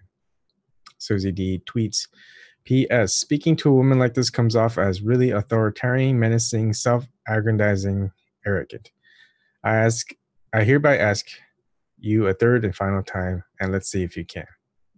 Replying to Steve Phillips, I hereby ask you a third and final time, and let's see if you can stay on topic. Do you believe that there were any valid criticisms of any and of the actions of Julian Assange? This was in December 8, 2017 at 11:29 p.m. While Barrett took credit for ordering the banning, Anna Burkhardt, Pursuance's director of operations, who seems to be a fringe figure as I never had any contact with her before, swiftly portrayed my excommunication as an exercise in policing. Yep, you guessed it, intellectual honesty. Tweet by Annalise, which is Anna Burkhardt. These weren't just his whims, it was a collective decision, playing an integral role with Pursuance demands intellectual honesty and values the ability to criticize problematic behavior. This is on December 9, 2017 at 9:54 p.m. Another tweet by her at December 9th, 2017. Replied by Government for the People, replying to Anna Burkhardt. And how is it intellectually honest to exclude someone simply for a Twitter spat with at LMA Steve? Why wasn't he told pull his head in, or is this just covering up his butt? This has discredited the whole project, in my opinion. This is December 12, 2017 at 6:49 p.m. Being excluded from a platform that risked becoming a cross between a cult of personality and a tin pot dictatorship didn't bother me at all. But having my access to direct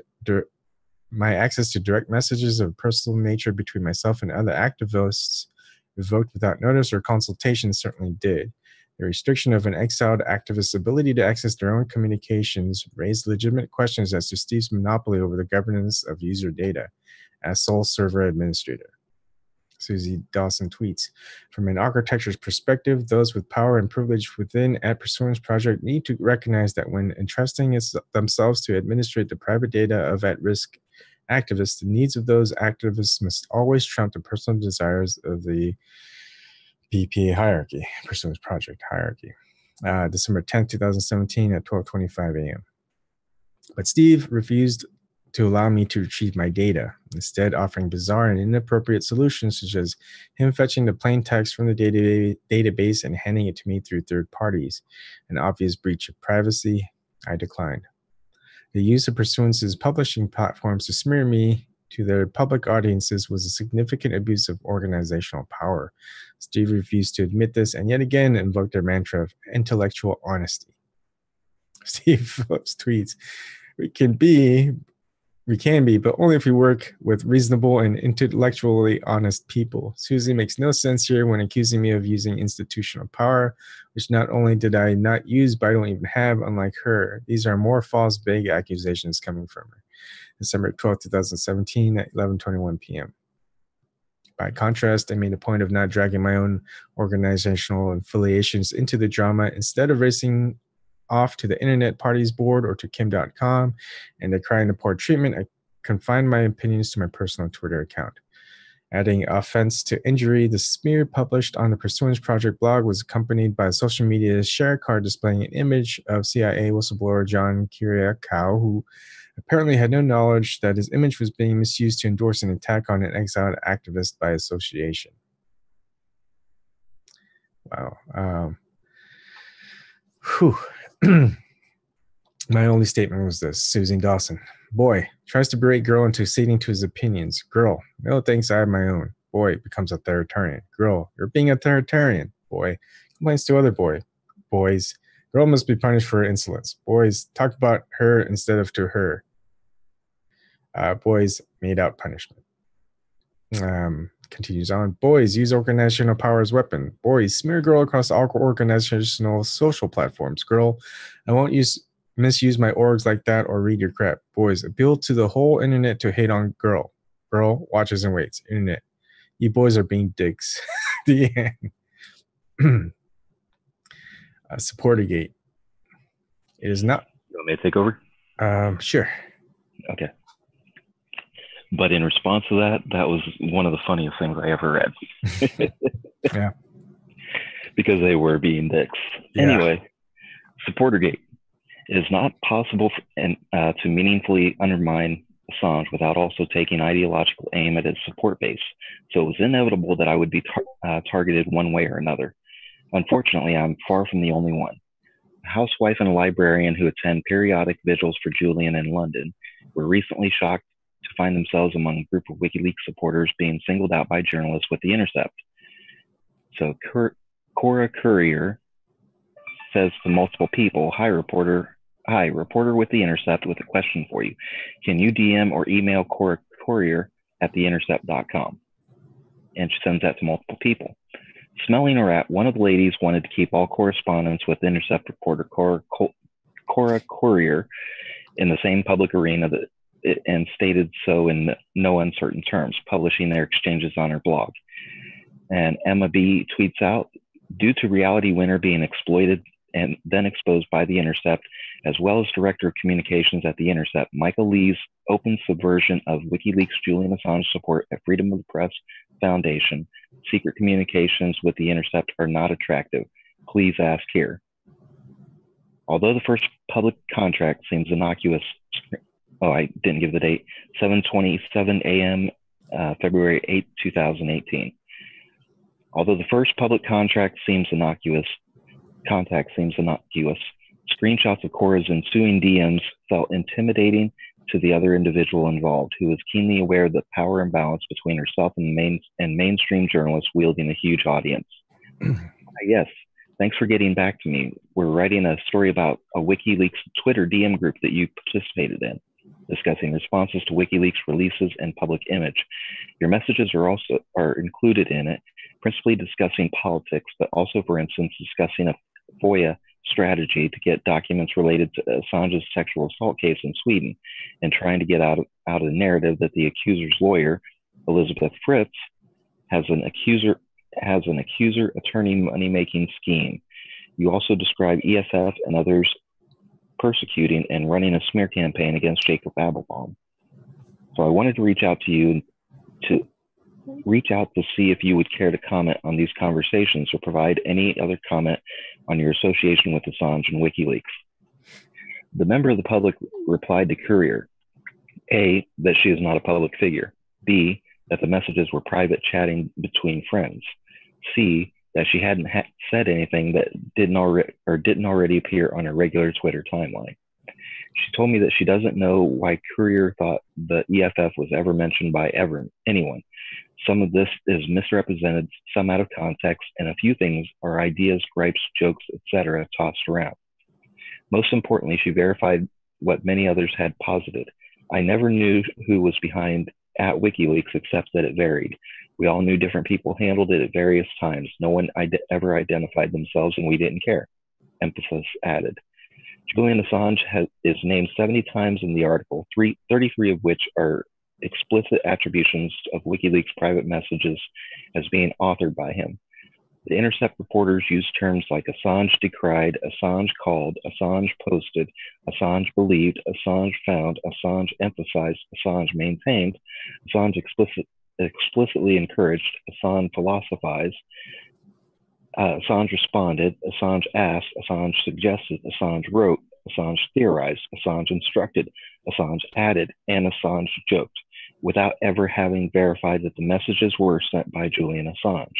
Incredibly, their own copy admits the lack of proof, stating throughout this article, The Intercept assumes that the WikiLeaks account is controlled by Julian Assange himself. Emphasis added. A fundamental flaw so problematic that it is almost comical. So Suzie tweets out, I can already see the Aaron J. Mate interview now. Micah, how did you know Julian Assange sent the tweets? I didn't. I assumed. See, I put it right there in the article that I was assuming. Then why did you keep writing? Julian said, Julian messaged, because I assumed. And that's on 1:18 p.m. February 14th of 2018. The assumption undermines the core premise for the entire text. This factor should not have been overlooked by the Intercept's editors. Excuse me. And Suzie tweets out, when was the last time you heard an investigative journalist admit to making assumptions fundamentally to the integrity of a published article, or of an editor letting that pass? And she tweeted that out at 12:47 p.m. February 14th of 2018. Some of the messages attributed to Assange were sent at dates and times that it was physically impossible for him to have been the author. Julian tweets out, the WikiLeaks account is run by a rotating staff that has been repeatedly stated over the years. Basic fact checking would have shown this. Another example, the article uses messages from late October 2016 when I infamously had no internet access. That's at 2:51 p.m. February 14, 2018. Had Courier asked the supporters involved whether they believed they were speaking to Julian Assange, this misrepresentation could have been avoided, but she didn't. Instead, the framing of her questions attempted to elicit inflammatory commentary under the cover of offering a right of reply, when what she should have been doing was fact-checking the foundations of her story. I took issue with the Intercept journalists putting ordinary citizens on the spot like this, just because they were supporters of WikiLeaks. And Suzie tweets out, according to communications to them from Cora Courier, these great supporters are about to be subjected to a hit piece from The Intercept, who instead of fearless adversarial journalism are targeting the housewife and a librarian for their personal opinions. And that's in response to Julian Assange. Correct. These great supporters are putting that together on their own initiative. And that's tweeted out at 2:11 a.m. February 11th, 2018. Then Suzie tweets again, my distaste for bullies lays at the root of everything I've done in activism, journalism, can't stand them. Courier's intent to name these women is completely out of line, and whatever 2,000-word nonsense she spits out, I will delight in expending 8,000 words to thoroughly dismantle. And that's at 2:37 p.m. on February 2nd, 2018. It appears my saber rattling may have had some effect. To their credit, by the time the article eventuated, The Intercept had redacted the names of the members of the public caught up in the dragnet. And Suzie tweets out, my final say on this for now, I'm very pleased The Intercept backed down from Cora Courier's original stated intentions and instead redacted the names of the private citizens whose communications they had fully intended to expose. This has prevented collateral damage. That's at 2:24 p.m. on February 14th of 2018. Unfortunately, it didn't prevent hurt feelings. The supporters felt that the framing of the article was without merit and were particularly aggrieved to be depicted by Lee and Courier, Michael Lee again, as having been party to misogyny, anti-feminism, and anti-Semitism. One of the women told me, It was a clear attack to undermine the solidarity and other work WikiLeaks supporters do. The article smears us by its outlandish claims, presenting us as participating in a cabal of misogyny, fascism, anti-Semitism, which I find extremely offensive, as I know every single person in this chat supports humanistic progressive ideals and a great variety. Most are women, many with Jewish heritage. The article claims are so outlandish and negative, so dismissive and morally reprehensible. The article's attribution of anti-Semitism to WikiLeaks is weakly evidenced. Lee and Courier rely on a comment where WikiLeaks states that they found a journalist's work distasteful, but that he was Jewish. Whoever was at the helm of the WikiLeaks account that day was clearly implying that they were wary of calling the reporter in question out, lest any criticism be deflected as being anti-Semitic. It is the greatest of irony that their suspicion has borne true, not by the reporter they mentioned, but by Michael Lee in his stead. Another of the women targeted by Lee and Courier told me, I was offended by being labeled as transphobic and as attacking feminists among the other smears. I tried to make it clear in my own tweets, I am only disturbed by the fanatical version of feminism that acts as though any agreement with them on anything makes you a misogynist. Any disagreement with them on anything makes you misogynistic, and that any accusation they make against any man, regardless of truth, evidence, or simple reality, must be accepted as gospel. I've always considered myself a humanist and an individual focusing on equal justice, equal treatment before the law, irrespective of all those things people try to use to divide one group of Homo sapiens from another. The female supporter damaged by Lee and Courier's article are not the only ones close to WikiLeaks who are incensed at the constant and unfair accusations leveled against them. Widely respected investigative journalist Stefania Marisi has also spoken out about her own extensive experiences with WikiLeaks. When Michael Lee thread jumped one of her tweets, she responded in no uncertain terms. So Micah says, do you truly find this conspiracy theory that my WikiLeaks article was somehow influenced by Ahmadiyar more believable than that, or then that I'm opposed to fascism and think Julian's misogyny, rape apology, anti-Semitism, and partisan hacking is disgusting? He says that on February 18th, to which Stefania responds, as for fascism, misogyny, rape apology, anti-Semitism, I've worked as a media partner since 2009. I can bring my experience. I've never, ever seen misogyny or fascism, rape apology, anti-Semitism. I've anti-fascism deep in my DNA due to the consequences for my family during fascism. And she responds at 12:28 a.m. on February the 19th. Courier hadn't mentioned to the supporters in her original direct messages who the we in her inquiries referred to, although it was more likely than not that this latest attempt to undermine support for WikiLeaks originated from none other than Michael Lee. 2 days prior to the article dropping, I had alluded to such. Suzie tweets out, really, I'd love to hear them. This entire debacle stinks like rotting fish. The players behind Cora Courier might be standing in the shadows, but they are still there. 3:06 p.m., February 12th. Sure enough, that is precisely who appeared in the byline, and then went on to a campaign of collecting public credit for the nuclear fallout. The worst article ever. Maybe we'll switch off every new section. Sounds good. All right, thanks, Fly. No problem. The worst article ever. I thought my below summary of issues with Lee and Courier's article was a shocking list of editorial malpractice. Suzie Dawson tweets, okay, I'm done with analysis of @MicahFlea and @Cora Courier's hit piece on @WikiLeaks. Findings, assumptions as basis for article, disclosure omissions, material omissions when quoting WikiLeaks tweets, timeline inversions, factual inaccuracies regarding Jake Gate, Lovecraft omissions. This is February 14th, 2018 at 2:16 p.m. Suzie also tweets on February 14th, wow, and lying by omission, Micah frames his narratives as if Assange wanted nasty, damaging review quotes. about Laura Poitras's risk, but the tweet itself says nasty, damaging review quotes about WikiLeaks or its people. Micah has omitted the key words about WikiLeaks or its people.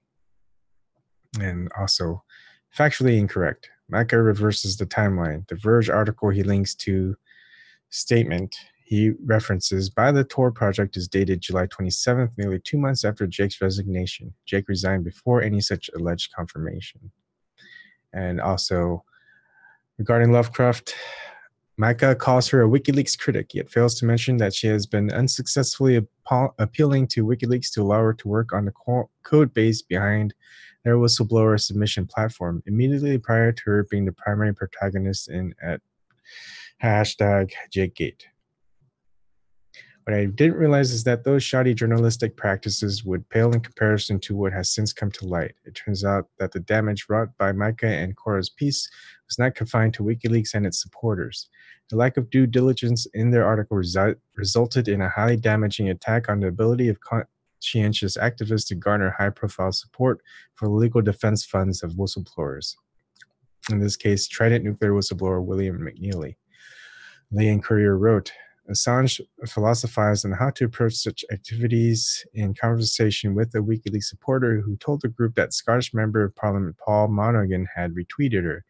The supporter added that others in the group should tweet at Monaghan as well to try for more retweets. Assange responded, exactly what we were hoping for. Be the troll you want to see in the world. Here are the WikiLeaks DMs on which they were editorializing. WikiLeaks. Retweet exactly what we were hoping for. Be the troll you want to be in the world. May 20th, 2015. My dear WikiLeaks, can't see who. My dear WikiLeaks, putting best foot forward and let's see. And you retweeted Wise Up, 16 retweets too. Did you hit all the MPs? Also, can you change your icon to something less creepy? It may help when approaching people. Probably use something like I use. All right. Had Lee and Curry been more conscientious in their methodology, they would have discovered that the tweet amplified by the Scottish MP Paul Monaghan was part of a campaign to raise support for the whistleblower McNeely. McNeely's revelations were about dangerous misconduct aboard the Trident nuclear ship parked in Scotland. Lee, Courier, and their editors neglected to locate or source the actual tweet, which had been retweeted by the MP. A tweet by Emilia Bootland-Liberaki. At Paul Monaghan, the Courage Foundation opened emergency fund for Trident whistleblower William McNeely's defense costs. CourageFund.org projects Trident. This is in May 19, 2015 at 11:44 p.m. It was the above that was being celebrated by the WikiLeaks supporter, and to which WikiLeaks was saying, be the troll you want to see in the world. They were not discouraging people to be trolls, but rather suggesting that the type of troll a good person would want to see in the world is one that acts in support of whistleblowers rather than the one that derides, smears, or endangers them. The supporter whose appeal had caught the attention of the MP told me she was extremely upset by Lee and Courier's malpractice, as the decontextualization has produced material harm. My very modest campaign supporting raising funds for whistleblower William McNeely by promoting his Courage Foundation Emergency Legal Fund was never mentioned. Decontextualizing my agency as a transparency campaigner. The implication is that sharing my modest joy of a retweet by someone with the political establishment who is followed by many of his constituents that might be moved to assist McNeely's legal defense fund is nothing more than a manipulative attack without merit. Political campaigning is perfectly legitimate. Spreading the word for the cause you support is consistent with participatory democracy. Unfortunately, the damage wreaked by Lee and Courier goes far beyond upsetting the woman. Their misreporting directly led to open calls on MPs to no longer retweet WikiLeaks supporters, striking a blow to future attempts to provide urgent assistance to at-risk whistleblowers. Tweet by David Liesk. Warning after Assange fans targeted MP for retweets by WikiLeaks. And continued on by Emilia Bootland-Liberaki. Please issue correction. Mr. Monahan's retweet was about solidarity for Trident whistleblower William McNeely. WikiLeaks, as well as Sunday Herald, published May 17, 2015, his safety warning report. I campaigned on Twitter for funds for his legal defense. And also, The Intercepts at Micah Flay has turned a simple retweet by Mr. Monahan of my modest campaigning tweet in support of a legal defense fund for William McNeely to goodness knows what. Very unfair, very dishonest. This is on February 19th. Julian Assange on February 21st tweets, remember that story about WikiLeaks supporter in a Twitter DM trolling plot? Turns out the intercept flayed out the context. A legal defense campaign for Scottish nuclear hazard whistleblower. Background, wikileaks.org, tried its safety. And that's in where he, sorry.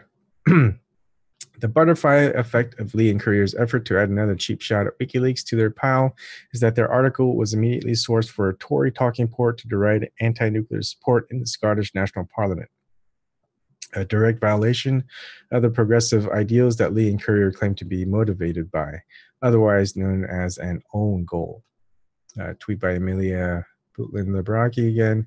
And Mr. Monahan, member of parliament at the time, has now been made a scapegoat for a Tory anti-Russia and pro-nuclear arms agenda as a result.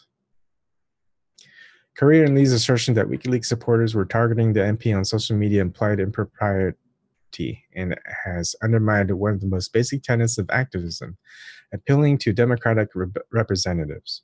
A very tactic that has recently freed Courage Foundation beneficiary Laurie Love from the threat of being extradited to the U.S.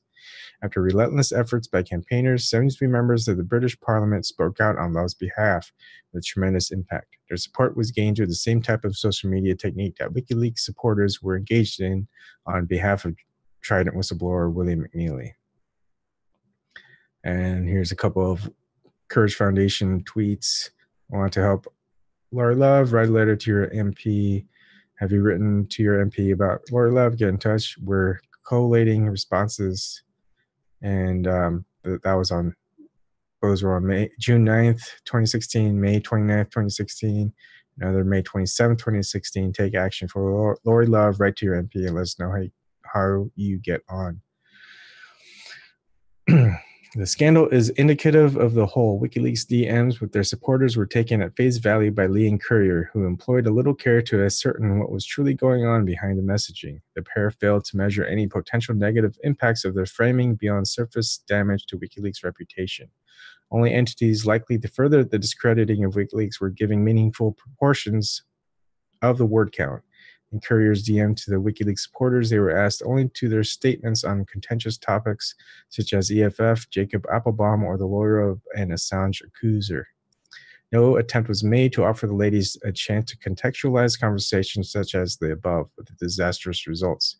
No consideration was given as to the ethics or dangers of undermining the work of pro-human rights campaigners.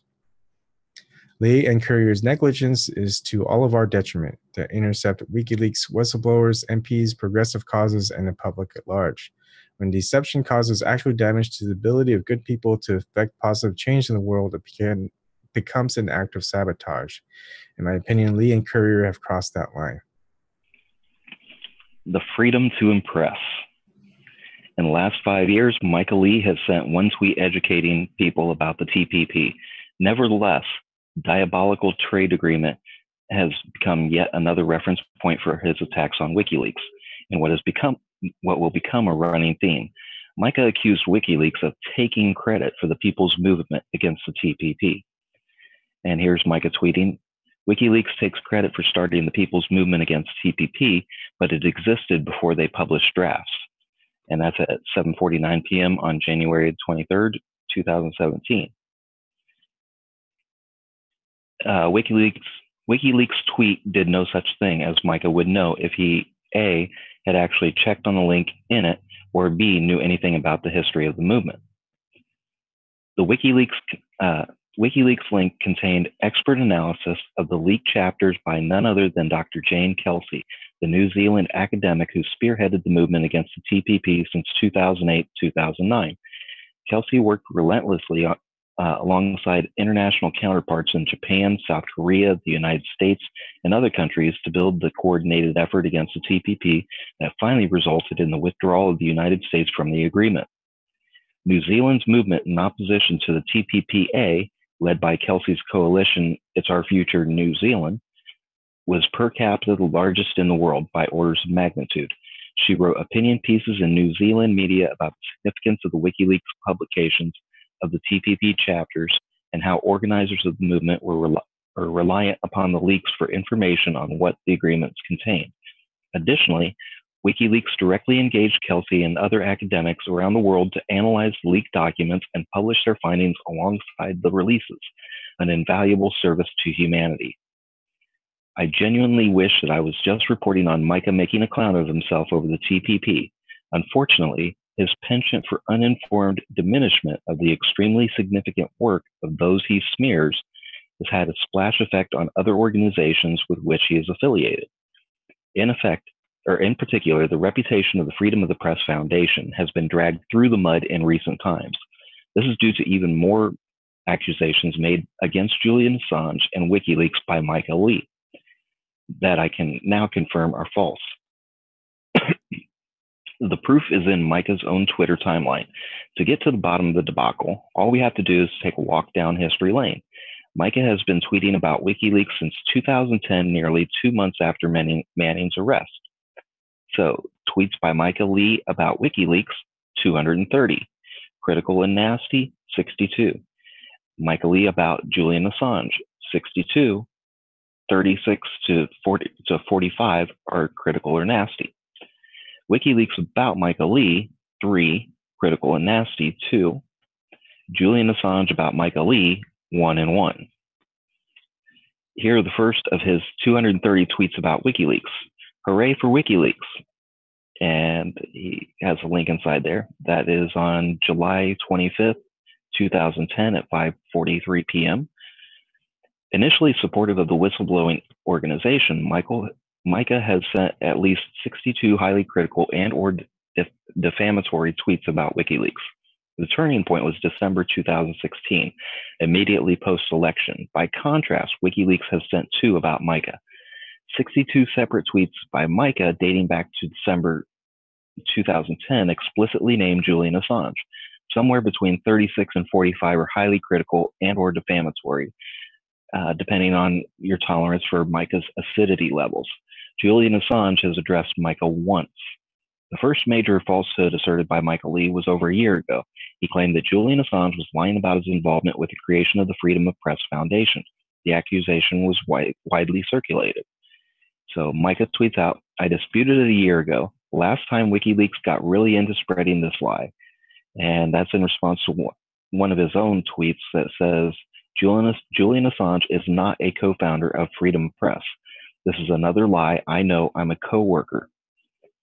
And that tweet was from co-founder. Co-founder. Yeah. That was from January 4th, 2018 at 7:42 p.m. Julian Assange is not a co-founder of Freedom of the Press. Oh, okay. Never mind. The key to debunking Micah with his own tweets is in April 2012. And here he tweets about WikiLeaks supporters plan U.S. Foundation to restore funding in an article from The Guardian. Sure enough, when you read the above article, you discover the evidence that Micah's allegation against Julian is false. And highlighted, we have supporters based in the U.S. are now in talks with Julian Assange to establish a U.S.-based foundation aimed at funding organizations cut off by private companies in situations with First Amendment implications. The Guardian, quote, repeating, and I just repeated that, Lee's first lie now is dispensed with. Something else that he had repeatedly stated kept echoing in my head and led me to an even more consequential discovery. And Dana Booz asked the question in Twitter, ask who?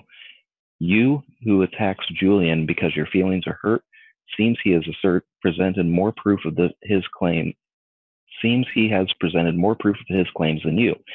Even as people post articles about what he's claimed on here, you still deny what's truthfully right in front of your face. To which Michael Lee responds, show me Julian's proof. Or are you just referring to his paste bin rant where he makes a claim but doesn't back it up? Ask someone who works for or directs FPF who isn't me, but you probably won't because it'll prove Julian is lying and you don't seem interested in those facts. That's from January 3rd of 2018 at 8:54 a.m.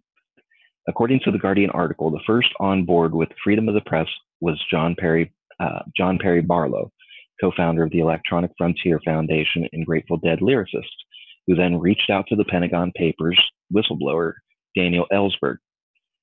Helpfully, in 2012, Micah had also tweeted a link to his Forbes piece, quoting Daniel Ellsberg on why the foundation was started. So Micah tweets out on December 16th, 2012, and free speech advocates create fund to stop WikiLeaks-style payment blockades. What that article reveals should send shockwaves among both the WikiLeaks and FBF communities, as well as that of related organizations, because it completely upends the official narrative about the recent decision by FPF's board to sever funding ties to WikiLeaks. FPF's justification for the severance, that it had only provided a conduit for donations due to the infamous Visa, MasterCard, and PayPal banking blockade against WikiLeaks. FPF board members claimed that because there was no recent evidence of the blockade continuing, that the funding channel could be closed down, and then did so. But the Forbes quote of Ellsberg back in 2012 reveals a completely different motivation for setting up the funding channel. It was not just to aid WikiLeaks, but to protect the public. A lot of people would rightly be hesitant to go on record sending money to WikiLeaks because they think they could be questioned, blacklisted, or prosecuted, says Ellsberg, citing politicians like Joe Biden and Sarah Palin that have compared WikiLeaks at times to a terrorist organization. With this, the individual will have his or her anonymity preserved. It's like WikiLeaks itself. WikiLeaks facilitated anonymous leaking. This is to facilitate anonymous donations. Emphasis added. This is an earth-shattering reminder of the true reasons for establishing FPF itself. It was not just to help media organizations like WikiLeaks. It was to safeguard those who wished to support them, but were afraid to do so by shielding donors from potential legal ramifications. Micah appears to have been well aware of this in 2012, as he tweeted the Ars Technica headline that FPF would act as a financially shielded middleman for WikiLeaks.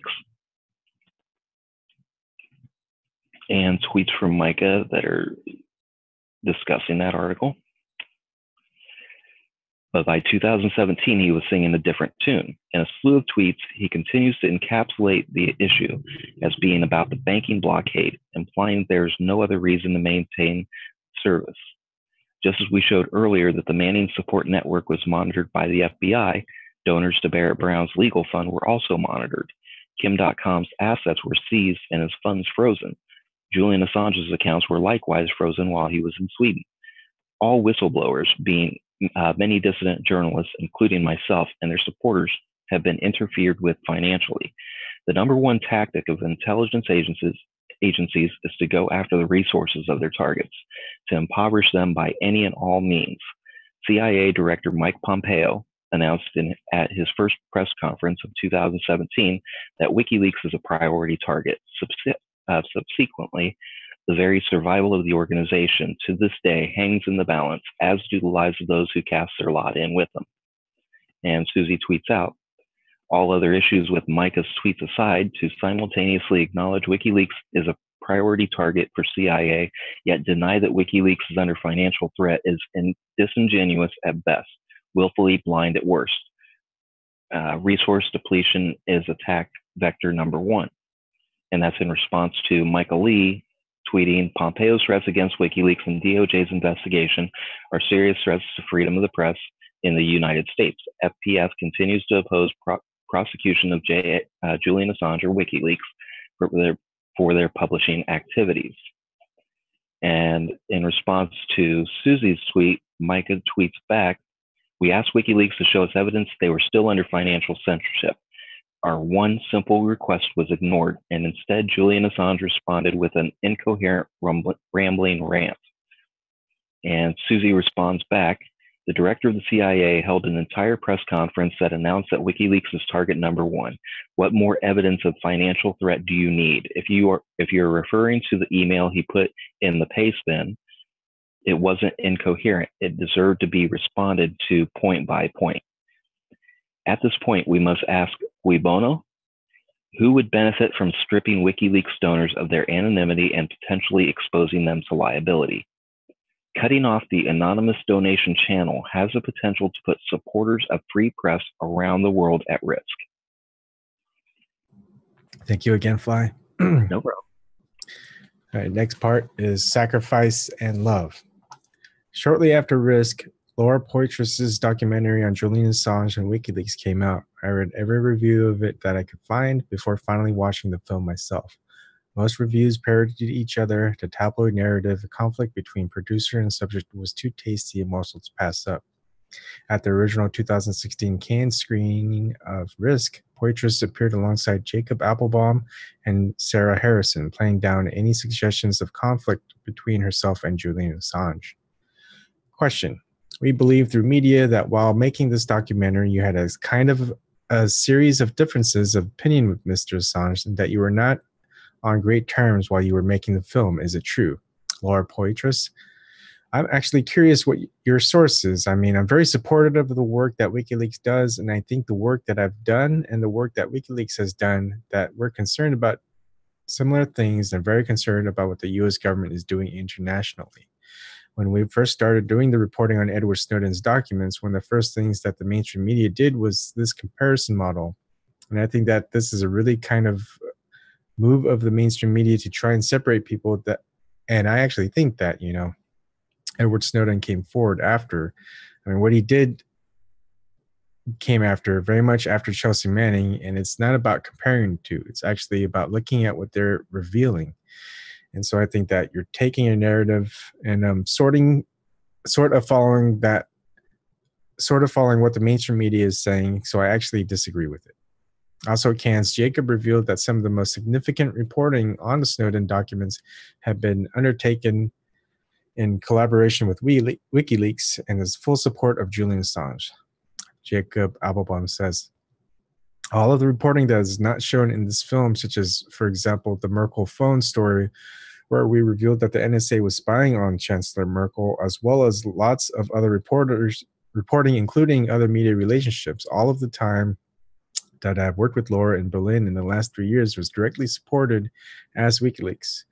These things that we were doing were supported directly by Julian with the understanding that sometimes the best thing to do is to partner up and not put WikiLeaks on the byline, because the most important thing is to get the news out and the facts. And the fact is Julian is a political prisoner who is being demonized in the press. This is extremely interesting because WikiLeaks' detractors accuse them of taking credit for other people's work. On the contrary, the above reveals WikiLeaks not taking the credit for major achievements that they help to bring about. Poitras recut the film into a significantly different beast, alienating many of its participants. She then reversed her Cannes denials and admitted to her personal conflicts with Julian. She also revealed her personal relationships with Jacob Appelbaum. The revised version of the film leaves a lot of questions unanswered. I was able to fill some of the gaps by watching countless shorts of interviews with Poitras and other characters, but the most gaping holes that may never be filled are the untold hours of footage Poitras shot and never released. Poitras has left major pieces of the puzzle on the cutting room floor. There are two very subtle, revelatory moments that moved me deeply. Each were simple yet poignant and emotive. The first, Sarah Harrison's hand rubbing Julian's back, displaying a tenderness that transformed my view of his experience inside the embassy all these years. There's nothing more perfect in this world than genuine love, and for Julian to have been party to it is a priceless gift. This insight into Sarah and Julian's relationship redefines the sacrifice and risk involved with when Sarah went to Hong Kong to help Edward Snowden. In the Grandmaster chessboard, this was Julian's queen being sent out onto the playing field. It was a high-stakes move for a high-stakes win. It denotes a willingness to make personal sacrifice where principles demand. The legal ramifications of saving Ed physically parted Sarah and Julian from each other and elevated their target status in the eyes of the governments who have been persecuting them. The price of their victory was 3 long years without the tender touch. Never once did they acknowledge the sacrifice or complain. This historic relationship is seldom given its full due by the press. While Julian is depicted as the primary representative of WikiLeaks, he has an intelligent, brave, accomplished, and beautiful woman working with him every step of the way. And there's a photo of Sarah alone in Berlin, taken by Jacob Applebaum. The second moment in Risk that stood out for me was extremely brief, but enough. The look on Christine Assange's face when she turns to the camera as Julian is departing the hotel room in disguise to travel to the Ecuadorian embassy and seek asylum. Julian's courage is at a minimum second generation, but more shows through. There's an element of disdain. It is as if Christine knows too well that the camera is a tool both of benefit and betrayal. There's a lack of self-consciousness in Risk, just as it condemns Julian. At times, it unwittingly exonerates him as well. Julian Assange in Risk saying, it looks almost certain now that it's going to be Hillary versus Trump. Basically, it will be Hillary versus Trump unless one of them has a stroke or is assassinated. So that's quite a bad outcome in both directions. We have a definite warmonger in the case of Hillary, who's gunning for us, and in the case of Trump, we have someone who is extremely unpredictable. In an Association Press promo video, Laura lends credence to WikiLeaks' foresight as the genesis of secure whistleblowing platforms. Laura Poitras, Julian is somebody who I think he understood that there was a new era in journalism and there would be a need for tools to protect sources, to use encryption, creating this anonymous submission platform. We didn't know that in 2006, right? That the government was going to be able to monitor what your phone is and if a source calls you, right? So it's not enough for a journalist to say, I will protect my sources if the government is able to understand who you met and where. A screen in Risk reads, in 2006, WikiLeaks creates an online submission system that allows sources to leak documents anonymously. The much touted displays of sexism in the film are a double-edged sword in portraying Julian as a chauvinist. The film stripped out the significance and accomplishments of the many women working alongside him, diminishing their relevance and downplaying their contributions to the events depicted.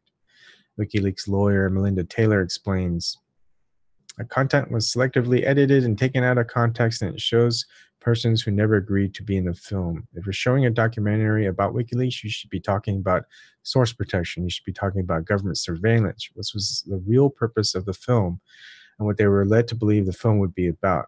WikiLeaks is the star of the documentary, yet it's been edited in such a way that you would think that Assange is WikiLeaks and there's no one else.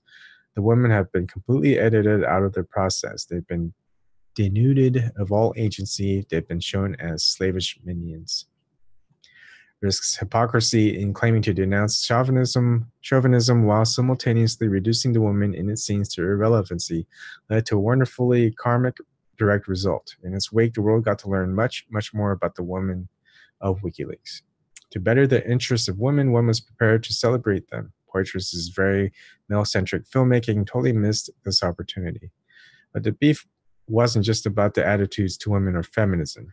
It seems that at the time of recutting the film into its second incarnation, Poitras very much believed in Russiagate and the specific allegation, now extensively debunked, that Roger Stone was the key to bring a back channel to WikiLeaks. On the promotional circuit and sharing the stage with Jeremy Scahill, Poitras stated of the hashtag DNC leaks. Laura Poitras says, it was clear that it was going to be significant. WikiLeaks were on the world stage in a way that they hadn't been, I think, since 2010, right? At that same level. That was obvious. I guess I needed to have a little bit of understanding about what happened. Jeremy and I just had a talk about this before. He just did an interview with Julian for The Intercepted, Jeremy's podcast. Where things stand, or what we believe to be accurate, is that there was a hack that was conducted by Russia, that a certain amount was submitted through an intermediary or cut out to WikiLeaks, and that Julian denies that his source is a state actor. In response to a question by another audience member, Jeremy Scahill said, I think that the lives that have been impacted for the positive by WikiLeaks it's too many to count. This was a welcome acknowledgement coming after Scahill had earlier denounced Julian as sexist and inappropriately quipped that Assange could be compared to Bill Clinton. It could be very well interesting to film to see a film that compared the lives of Julian Assange and Bill Clinton in this way. When no one laughed, Scahill quickly backed out of his poor attempt at humor with "No, I'm sorry," and swiftly moved on. The apparent inability of self-styled defenders of women to differentiate between the physical and deliberate violence of actual rape, such as Bill Clinton's rape of Juanita Broderick, compared to disagreements over condoms, or in the case of Applebaum, non-consensual backwashing, kissing someone in a bar, propositioning someone, or making bad jokes, undermines and is frankly depressing to those of us who are survivors. Sexually harmful behaviors and other aspects of rape culture can and should be denounced and deplored without having to equate it to rape. The proclivity of the liberal set for doing so waters down and diminishes the experience of rape victims and the seriousness of it. It seems to be yet another function of privilege to bandy about terms such as rape, rapist, and serial rapist without understanding the repercussions of doing so. Rape is an assault on all five senses. For a protracted period of time thereafter, it renders you almost unable to live inside your own body, to live inside your life, unable to preserve your sensory perceptions or restore them to how they functioned before the rape. To falsely describe sexually problematic behavior common amongst the entire population as rape belittles and undermines survivors, as does unfairly expanding the definition of what constitutes a rapist or branding every man a rapist by affiliation. Doing so causes many men who are not rapists to recoil from confronting what does need to change. It dissuades them from meaningfully engaging on legitimate issues. It encourages an inevitable and counterproductive backlash that needn't have occurred. I was the first to meaningfully investigate Jakegate at a time when it was anathema to do so, well before the European press followed suit. I did so because I instantly recognized what was the smear website presented as victim accounts contained stark differences to the common attributes of survivor testimony. As I dug down deep that rabbit hole, I found dozens more alarming implications behind what was going on with the activists and organizations involved than merely what they were presenting on the surface. Some aspects of which tied back to the extremely important work Laura Poitras and Jacob Applebaum were doing together before their relationship imploded. Suzie Dawson tweets, "I'm not sharing this to embarrass Laura Poitras. I'm not sharing it to laud Jacob Applebaum. I'm sharing it because it contains some of the most important information the CryptoSec community has ever been gifted, and it must be watched and remembered." And it links to a YouTube video. This is on 2nd of March 2018 at 5:03 a.m. Critics of Applebaum decry the idea that he should still be remembered for doing good work. The truth is, he didn't just do good work. He did vital, critical, essential work that very few, if any, have stepped up into his place to continue. He worked with Guantanamo victims. He exposed surveillance technology that no one else had. He traveled around the world, helping at-risk activists and journalists to evade the targeting they're being subjected to by their governments. In the video above, Poitras and Applebaum are studying names from the NSA kill list sourced from the Snowden files. During those final years of his public advocacy, Applebaum periodically jokes that if he is killed, that it was murder. While he smiles and laughs as he says it, there was a dark truth underlying his sardonic humor. For if he hadn't been neutralized, socially neutered in the way that he eventually was, if he hadn't been made persona non grata by the very communities who he worked to insulate from governmental targeting, he may very well have eventually been killed. The ease with which the U.S. empire can add a name to the list for assassination is evidence in that very presentation by Poitras and Applebaum. While the bar for inclusion is far lower in the war zone, only the naive believe that the state-sanctioned killings of certain journalists and dissidents doesn't also occur in the West. A tweet by "Oh No You Don't" examples. Suzie Dawson replies, "Michael Hastings killed while investigating CIA director Serena Shim, killed for investigating USA shipping arms and resources to ISIS. Gary Webb's suicide, countless others. Myself, nearly killed and now living in exile in Russia with zero NGO support." This is in December 20th, 2017 at 12:17 a.m. We are hurtling towards a future where weaponized drones will be deployed above the heads of all Western citizens, where it is not inconceivable that extrajudicial Execution of threats to national security will occur on our own soil with little fanfare, just as they already do in Yemen, Somalia, Pakistan, Afghanistan, Syria, Iraq, and God knows how many other countries. It is this level of threat to human rights that we are up against. Being honest about the risks of activism is part of helping people to understand why they must join the fight to prevent those risks from worsening and spreading. Most dissidents in the West will never rise to the target level of a Julian Assange or Jacob Applebaum. Acknowledging the threats that do exist for some of us empowers people to better empathize and support us. Part of our duty of care to other activists is to share with them the full extent of the knowledge we have about the systems and methods employed against us, just as Applebaum consistently did. Fly, if you're still there, would you care to take over? Oh, sorry, I thought I unmuted. Okay, why risk is so titled is self-evident. The risks are real. Everyone involved in the Snowden reporting was at risk, none more so than Snowden himself. Likewise, everyone involved in WikiLeaks, none more so than Julian. Just as everyone who was involved with Kim.com or anyone else who's been targeted by the upper echelons of the U.S. empire. To openly state so shouldn't be shied away from. It is a simple fact of our existence. But there are different types of risks too. I can't believe what he allows me to film, Laura says of Julian and Risk. But Assange wasn't just letting her film it, he was intending to leak the true story of WikiLeaks to the public. But Poitras was only meant to be the conduit. Laura acknowledged this in a Showtime promo. I actually think he wanted me to be there to be a record of what was happening. The movie covers momentous events of enormous historical value. Julian living under house arrest, working on massive publications, attending court, adopting the disguise, and making the mad dash to the Ecuadorian embassy, engaging in conversations with lawyers, diplomats, celebrities, his mother. This was supposed to be the focus of the movie. This was the grounds under which WikiLeaks staff gave consent. At 1:53 in the Showtime video, Laura says of her conflicts with Julian over the final cut, I do find it somewhat ironic that he's trying to censor the content of the film given the ideological mission of what WikiLeaks does. After many hours of pondering this, I realized Poitras' move is a personification of the curation debate. Sitting in her editing suite, Poitras was a curator. By refusing to allow the affected parties to have any input in that, she was retaining control over which pieces of their lives and relationships would be allowed to shine through, and in what light. The WikiLeaks model would be to simply release all the footage. The curated model of filmmaking is to take the footage captured and then edit it into a narrative, package it, and release it. They refer to filmmaking as a craft. Thus, events were vulnerable to the creative decision-making of the filmmaker, long before they are subject to the interpretations of the audience. Assange's very acerbic, very outlandish, very Aussie sense of humor becomes impropriety in the view of the American liberal filmmaker's lens.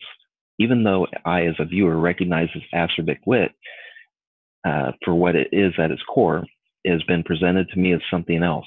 The editing has made it third-hand information, less witnessing, and more Chinese whispers. It has become a script. These contrasting viewpoints are at least very human.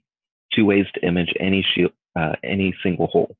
Refracted light, which Poitras loves to fill her frames with, sunbeams and shadow become representations of the difference of opinion.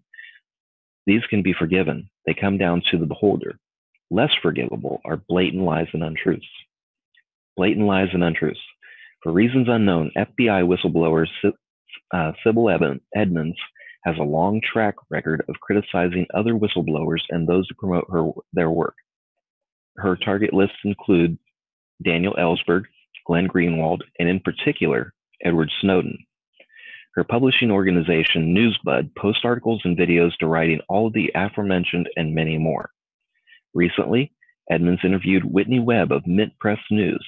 Disclosure, I wrote for Mint Press News for several years. On her recent series of articles about the connections between Pierre Omidyar, PayPal, The Intercept, Glenn Greenwald, and the Freedom of the Press Foundation. The articles are postured as being a defense of WikiLeaks, but do so by attacking all the aforementioned. Edmonds introduces Webb's work as being solid investigative journalism, although it is little more than an aggregation of circumstantial facts from the public record strung together into a derogatory narrative. Hang on a second. Sure. Okay. The Edmonds Webb interview contains a number of falsehoods. At 3:20 in the video, Webb kicks off by suggesting that The Intercept was only launched to report on the Snowden documents. It's come out over the years. Their whole basis with the Snowden leaks and whatnot ended up not really becoming true. They've had a lot of other stories that have come out that didn't really have anything to do with those documents. The Intercept's launch announcement from 2014 contradicts Webb. Our central mission is to hold the most powerful government and corporate factions to account, and to do so, we will report on a large range of issues. Webb continues speaking of the Snowden documents. There was a document that came out at the end of last year, and it was one of the first Snowden releases that The Intercept had come out in a really long time. In one of her many attacks on Glenn Greenwald on Twitter, Webb stated, and this is a tweet from Whitney Webb, "I think he's mad that a lot of people are losing faith in The Intercept. He can't blame Mint Press and my articles or he can blame Mint Press and all my articles there all he wants. But it's The Intercept's own publications that are proving me right." And that's at 1:53 p.m. on February 23rd of this year. In 2017, The Intercept released up to 600 Snowden documents with nearly a dozen individual reports based on them. Webb's claims to the contrary betrays her total ignorance. All Webb would have to do to educate herself on the topic is to have visited their website and clicked on documents. Her failure to do so demonstrates total ineptitude. Edmonds and Webb followed this up with multiple assertions, also commonly circulated on social media, that The Intercept deliberately withheld the file Webb referenced. The document that came out was an NSA document. The Intercept had sat on that document for about 4.5 years at the time. Webb has no basis for making this claim. It is impossible to substantiate any intent on behalf of The Intercept to suppress the release of an individual document. Julian Assange contextualized the issue of the founding rationale for The Intercept and pointed out that no intent can be ascribed in response to withholding a specific document. And Julian tweets out, "Culturally, The Intercept was founded to publish the NSA documents. That is, it gained cultural support through this project. As to the true intent behind anyone's decision, we have a few blissful years left until enforced telepathic readings." That's at 3:14 p.m. on February the 20th of this year. Edmonds and Webb's focus on Omidyar and PayPal, which I think is entirely valid, swiftly expands to outright slander of Glenn Greenwald and Edward Snowden. By 4:40 in the video, Sybil is calling the veracity of the Snowden leaks as a whole into question while Whitney cackles throughout. Sybil states, "The birth of The Intercept was based on the so-called Snowden case. The supposed Snowden leaks, let's put it that way. And Glenn Greenwald, supposedly there is a whistleblower who leaks supposedly over 500,000 pages, and he doesn't leak it. He hands this information over to the supposed investigative journalist, Glenn Greenwald," emphasis added. Sybil's repetitive language is a common manipulation tactic reminiscent of neuro-linguistic programming. She has no hard evidence that Snowden's leaks weren't leaks, no evidence that Snowden isn't a whistleblower, no evidence that he leaked 500,000 pages. Greenwald and Snowden themselves have quantified the archive as being substantially less than that. And she sure as hell has no evidence that Glenn Greenwald isn't an investigative journalist, especially given his many years of investigative journalism predating the Snowden releases.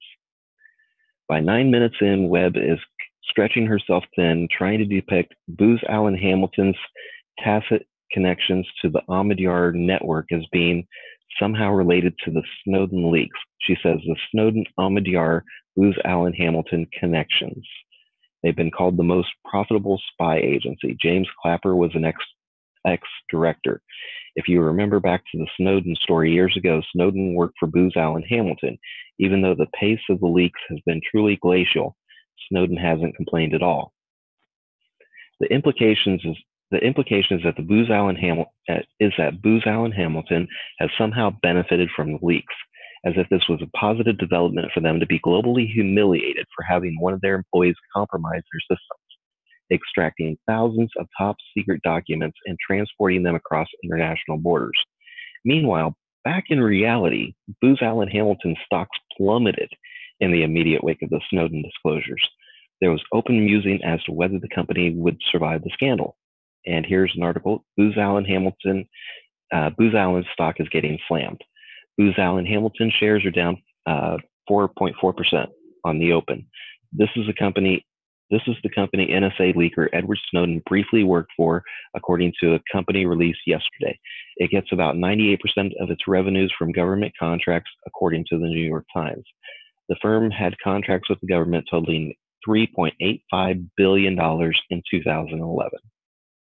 This, for what Webb describes as the most profitable spy agency, was not a boon at all.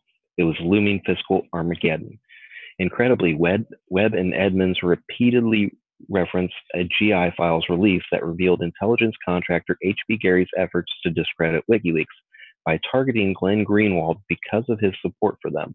Within minutes of presenting this as evidence of the threats WikiLeaks faces, Edmonds is ripping into Greenwald, suggesting that he is some kind of a gay porn king on the lam from the United States government in hiding in Brazil. Malicious rumors spread by none other than the FBI in the immediate wake of Greenwald's Snowden reporting. And Whitney Webb tweets out, what's in worth. When I interviewed her for my story, she had told me this information previously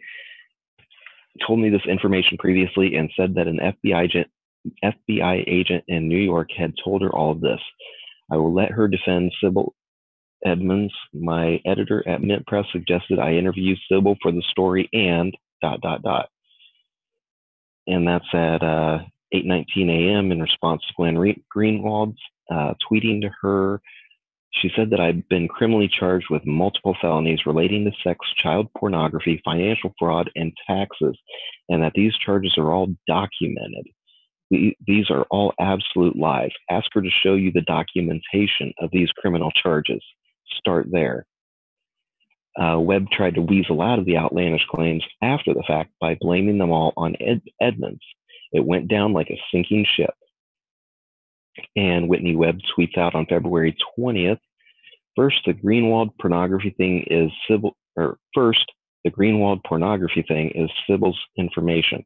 I did not promote this allegation and did not include it in my story. You have yet to say why what I say in the interview, my article, is disinfo. It was good enough for Assange to share on Twitter, put up or shut up. And Glenn Greenwald responds back, beyond that, you sat there nodding your head while an insane, pathological liar claimed I had multiple criminal charges that I was fleeing. All of those claims are outright lies. She totally fabricated those. She's one of your main sources. Congrats. Julian Assange called Edmonds' attacks on Glenn scurrilous. I couldn't agree more. And so Glenn tweets out on February 20th at 1700. She says, I left the U.S. around 2009 because he was wanted actually on several cases by the U.S. government. After Snowden, the IRS dropped the criminal charges against him.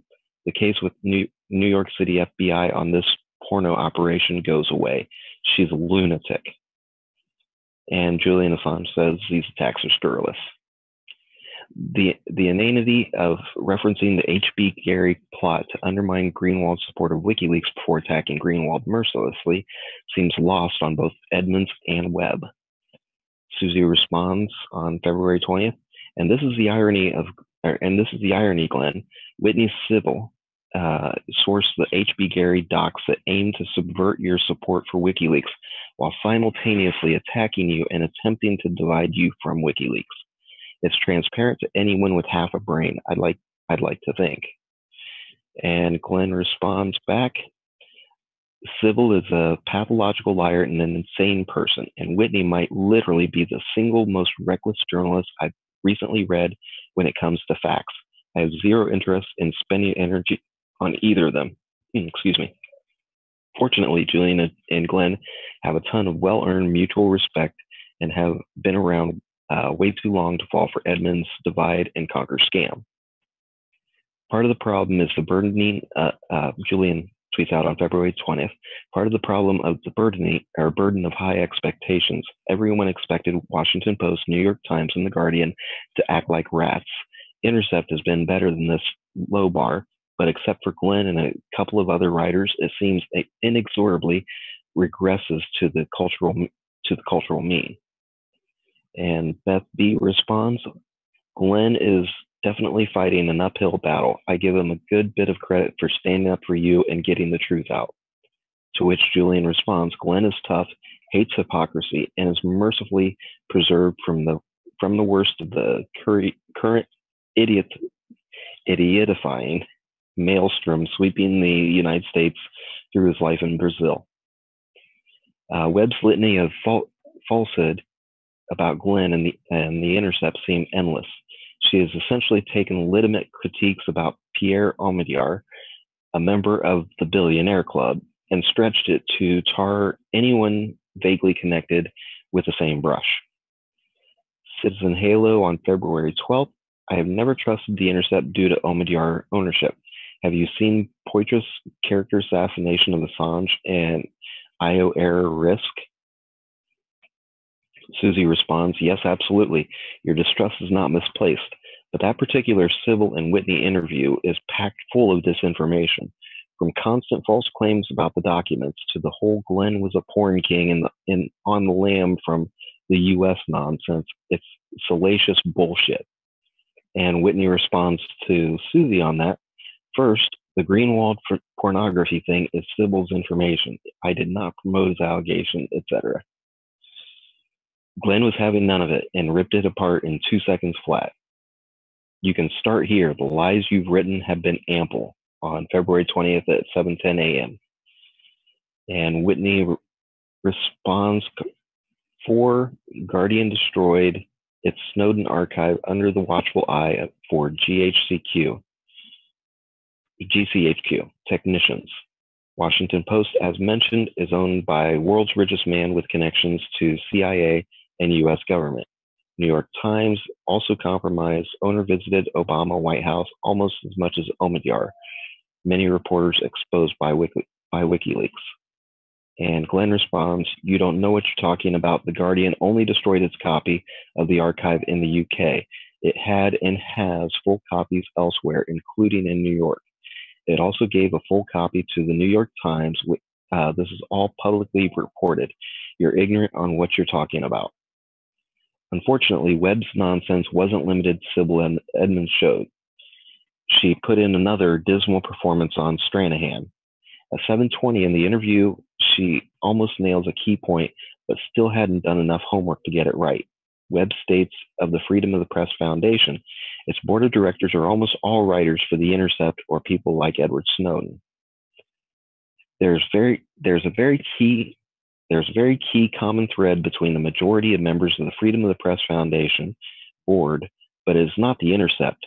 It is the Electronic Frontier Foundation, the EFF. Of the 9 members of the board of the FPF, 5 at a minimum have direct ties to the EFF. John Perry Barlow, of course, was a co-founder of the EFF. Rainey Reitman is a current activism director at EFF. Michael Lee was a staff technologist for the EFF.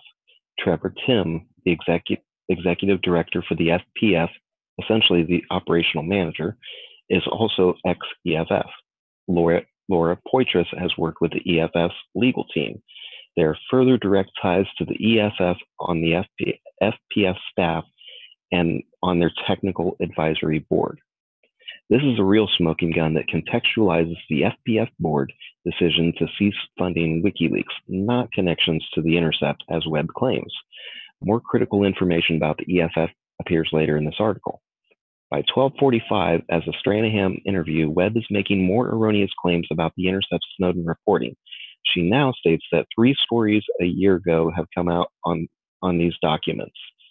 As has already been demonstrated, this is patently untrue.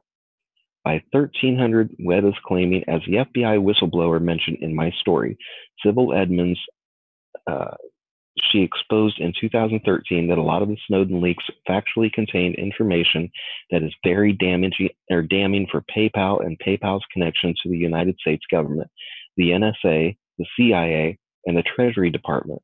So it seems like Greenwald has changed his stance on leaks since being employed by The Intercept. This slur by Edmonds tracks back to 2014. In 2014,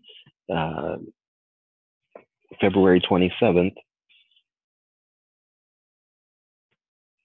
JMCE says, read your own replies to EG.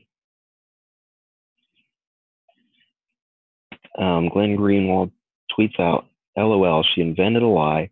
They have PayPal docs they're withholding because Pierre said to. Yeah, I didn't and don't take it seriously. And that's February 27th at 8:45 a.m.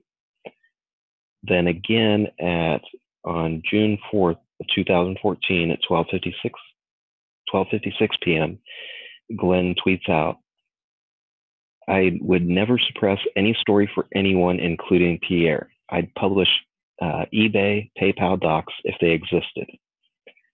When taking aim at Glenn Greenwald and The Intercept, Edmonds and Webb are attacking the only remaining media organization still publishing the documents and the only organization to have engaged in bulk releases of Snowden files. So on February 20th, Glenn tweets out, all outlets with huge Snowden archives, Guardian, New York Times, Pro-P, and Washington Post, stopped publishing years ago. Intercept is the only outlet still reporting it. Ryan Alford, double-edged sword, The Intercept assumed an outsized role, which highlights the importance of its independence or its absence. Questions about ownership and editorial line appear to be warranted. On this reason, minds can disagree, but not on seriousness of independence, correct? And Glenn Greenwald responds, I think it's hilarious to claim the only outlet that's still publishing Snowden stories, despite how expensive they are to do and how little people care now, is somehow the outlet responsible for their concealment, as opposed to the much bigger outlets that stopped years ago.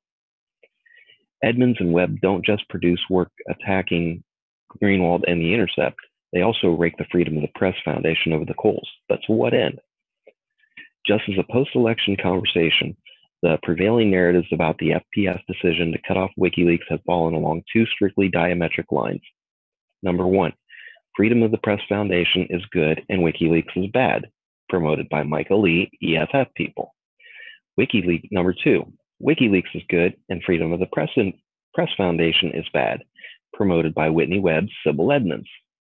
Whichever of the above you have so far believed to be true serves the same agenda. The truth can only be discovered by taking a much closer look at how the decision to cut off WikiLeaks was reached. In doing so, we will discover that there is a third way to view the situation, a middle way. Thanks, Fly. That was a long one. Oh, I'm okay with it. All right.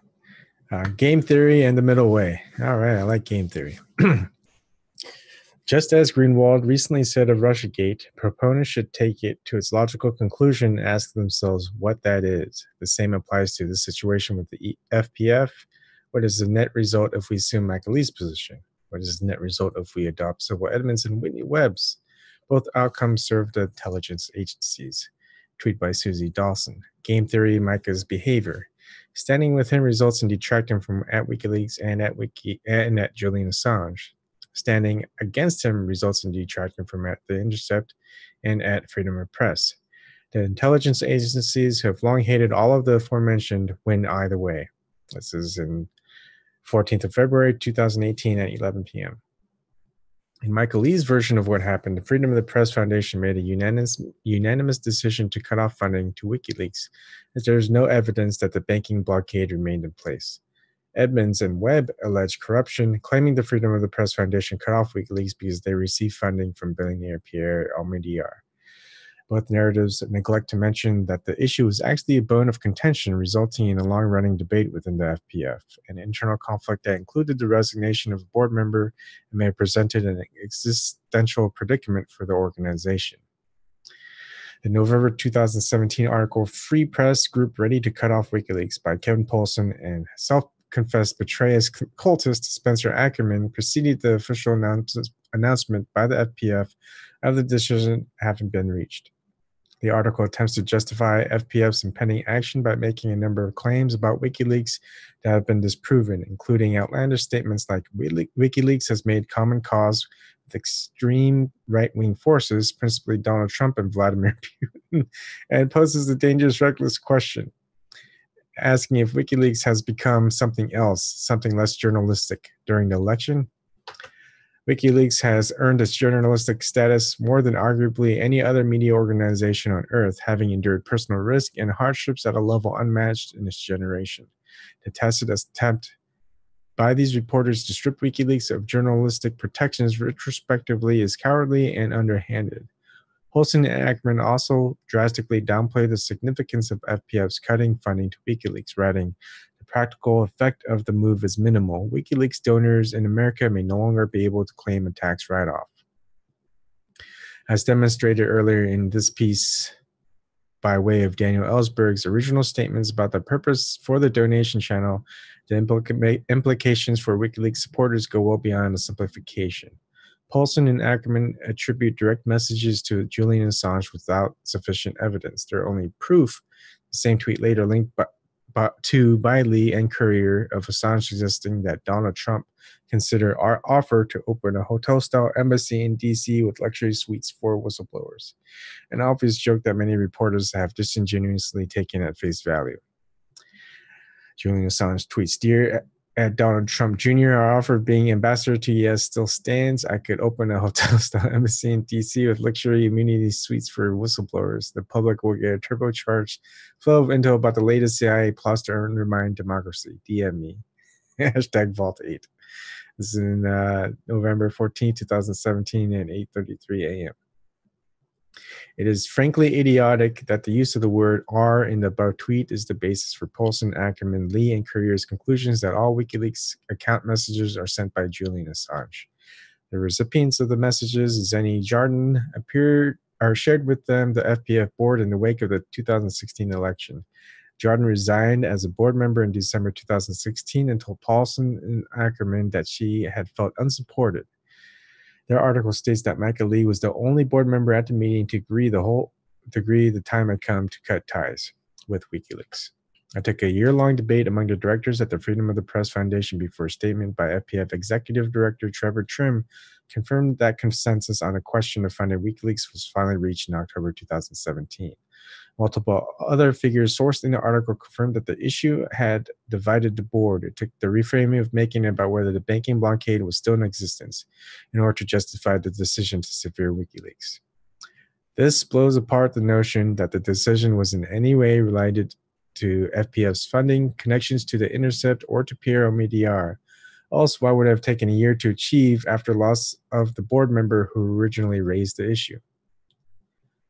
Laughably, Michael Lee told Poulsen and Ackerman, protecting free press rights for publishers we disagree with is important, but that doesn't mean WikiLeaks should be able to harass our board members without consequences. It is highly debatable whether the few direct messages received by Jardin could be considered harassment. Predictably, Michael Lee's far more protracted and public harassment of WikiLeaks and of Julian Assange goes completely unmentioned. Snowden himself is subtly targeted by the article, which twice alludes to having unnamed sources that are leaking Snowden's alleged opinion to them. Snowden, sources close to him tell the Daily Beast, has felt for a long time that Assange has taken WikiLeaks far from a positive, constructive vision of what Snowden believes WikiLeaks could or should be, says Paul Poulsen Ackerman. Some members of the board, including Snowden, have grown disenchanted with WikiLeaks. Snowden has for some time considered to have strayed far from his laudatory transparency and accountability missions. Sources familiar with his thinking have told the Daily Beast, says Paulson and Ackerman. Like Assange, Snowden is very careful in his public appearances to never speak on behalf of any other individual. He is very unlikely to utilize others to leak information about his opinions too, of all people and places, FBI informant Adrian Lamo's close pal Kevin Poulsen, or the Chelsea Clinton-affiliated The Daily Beast. Those who are close to Snowden or Assange are known to fiercely guard their privacy by necessity and out of respect. This means others involved with the FPF are referencing Snowden to try to shore up their own positions. Paulson and Ackerman are masking the identities of those people. The subtext of their article is, "You might not comment directly to us, but others will, Snowden. You have a leaky ship." Edward Snowden is a man smart enough to swipe the NSA's most closely guarded secrets from under their nose, ensure it becomes global news, and live to tell the tale. He is the last person on Earth who would need to be able to be told to keep his friends close and his enemies closer. As president of the board, Snowden's role is to preserve the ability of the executive to function smoothly in service to the integrity of the organization. Having dragged out over the course of a year and already suffering the loss of a board member, the drama is likely to have caused him more than one headache. Interpersonal issues and ideological conflicts between board members may have become the first serious existential threat to the organization. If it came down to maintaining their ability to move forward as a group or risking implosion, the eventual unanimous vote to sphere WikiLeaks may have been less about WikiLeaks and more about protecting the viability of FPF as a going concern. This is the third way, the middle way, to view the situation. It is not a case of FPF and WikiLeaks respectively being bad or being good. It is a case of an organization with internal conflicts and multiple forces pulling it in different directions, being pressured over a long period of time to cut ties with another beleaguered, under attack organization. Like most things in life, the situation is complex and nuanced. We need to see through the too easy narratives spun by people like Paulson, Ackerman, Lee, Courier, Edmonds, and Webb. WikiLeaks fans must not be tricked into showing their support by attacking what are in reality other WikiLeaks supporters. Nor should fans of the Freedom of the Press Foundation be goaded into attacking media organizations targeted by the state. Picking one side or the other in this fight is detrimental to both. Saving ourselves. Would you like to... Yeah, I'm right here. All right, thank you. No problem. Saving ourselves. Throughout history, it has never been established institutions that have saved us or progressed our society, but average citizens banding together to support each other and achieve change. NGO support is usually reactive and seldom proactive. They rise for only those who it is in their own political or public relations interests to do so, or for those whom have independently achieved a level of public awareness of their situation that, if ignored by the NGO, would materially damage their reputation. Furthermore, almost without exception, NGOs accept money from the same governments and military entities that are the root cause of the problems of the NGOs profess to address. FOIA research specialist Rachel Taggett recently described this to me as the NGO industrial complex. Tackett sought me out after seeing me tweet about the Electronic Frontier Foundation, the EFF.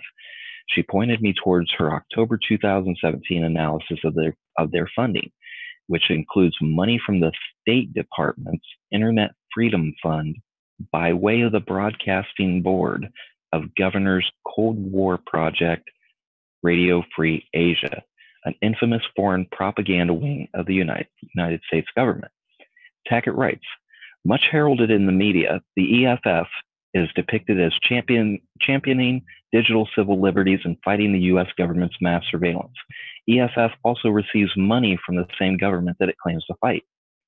The EFF has explained away the funding source by stating that the contributions are not directly from the United States government, but originate from it. The source is directly from Radio Free Asia, is notoriously opaque. Tackett explains, since Radio Free Asia has failed to file the transparency reports, the money that Radio Free Asia gave EFF does not appear on usaspending.gov. the United States government's funding transparency website.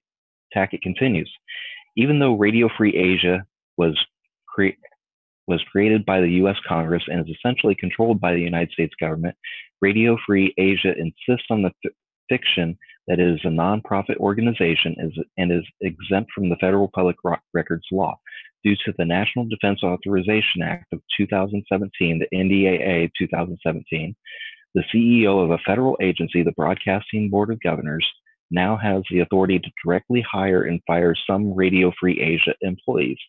Despite several requests, Radio Free Asia refuses to release any records. In effect, this means that the internal records of Radio Free Asia's bidding and contracting process for its Internet Freedom program are completely secret.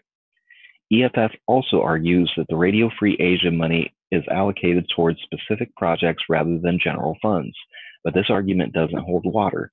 How the money is spent is less consequential than the fact that EFF is a State Department vendor. Of greatest concern is the congressional stipulations for the funding in question. The United States Congress was very specific in its appropriations that the funding for Internet freedom is to serve the United States government's national security and foreign policy interests abroad. The EFF isn't just accepting government dollars. It is receiving funding earmarked explicitly for advancing U.S. national security and foreign policy interests. Although it considers itself to be an activist organization, the EFF has been targeted by Bay Area activists for their connections to Google and other corporates. The headquarters of the Electronic Frontier Foundation targeted by activists. Look at the bios of EFF's current staff and you find international relations degrees, an ex-Twitter employee, multiple ex-Google employees, ex-Department of Commerce, and multiple Obama White House employees. Reading the advisory board page reveals that the Google Public Policy Fellowship Program places staff members directly into EFF. In a recent podcast interview, Surveillance Valley, author and journalist Yasha Levine says of the EFF, it's a corporate think tank. It's a corporate think tank that's its major objective is to appear as a grassroots organization, but that in reality is wholly carrying water for its corporate donors. So you call it an AstroTurf group. It represents interests of its corporate sponsors because it's completely funded by Silicon Valley. So of course it's going to represent its interests, but its power lies in convincing us that it cares about our interests, the interests of the average Americans. Unfortunately, Levine then goes on to make the claim that EFF never criticizes Google or draws attention to surveillance implications in the private sector.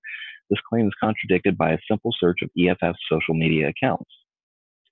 And this is where Suzie tweets out, listen to Yasha Levine in Fluorescent Gray interview response Surveillance Valley with interest. While I share many of the concerns about EFF, the charge that EFF doesn't criticize Google is too easy to debunk for them to have missed it. And she tweets after that on March 5th at 4:01 a.m., I would describe the Google EFF connections as mortifying. It should be a clear conflict of interest for the two organizations to operate a revolving door for one or for one to be funding the other in any way, shape, or form. But it's not true to say EFF isn't ever critical of Google. But that is far from an exoneration of Google and the EFF's close relationship. A comment on the podcast page read, and this is from ELG. 1, you hit the nail on the head, response EFF. A couple years ago, I attended the appropriately named PrivacyCon conference, sponsored by Google and Facebook naturally.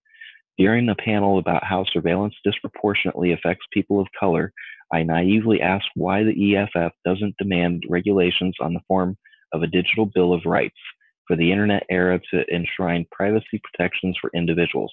The EFF representative seemed horrified and eager to divert the conversation in another direction at this kind of suggestion in such a public venue, and reprimanded me for proposing a political solution.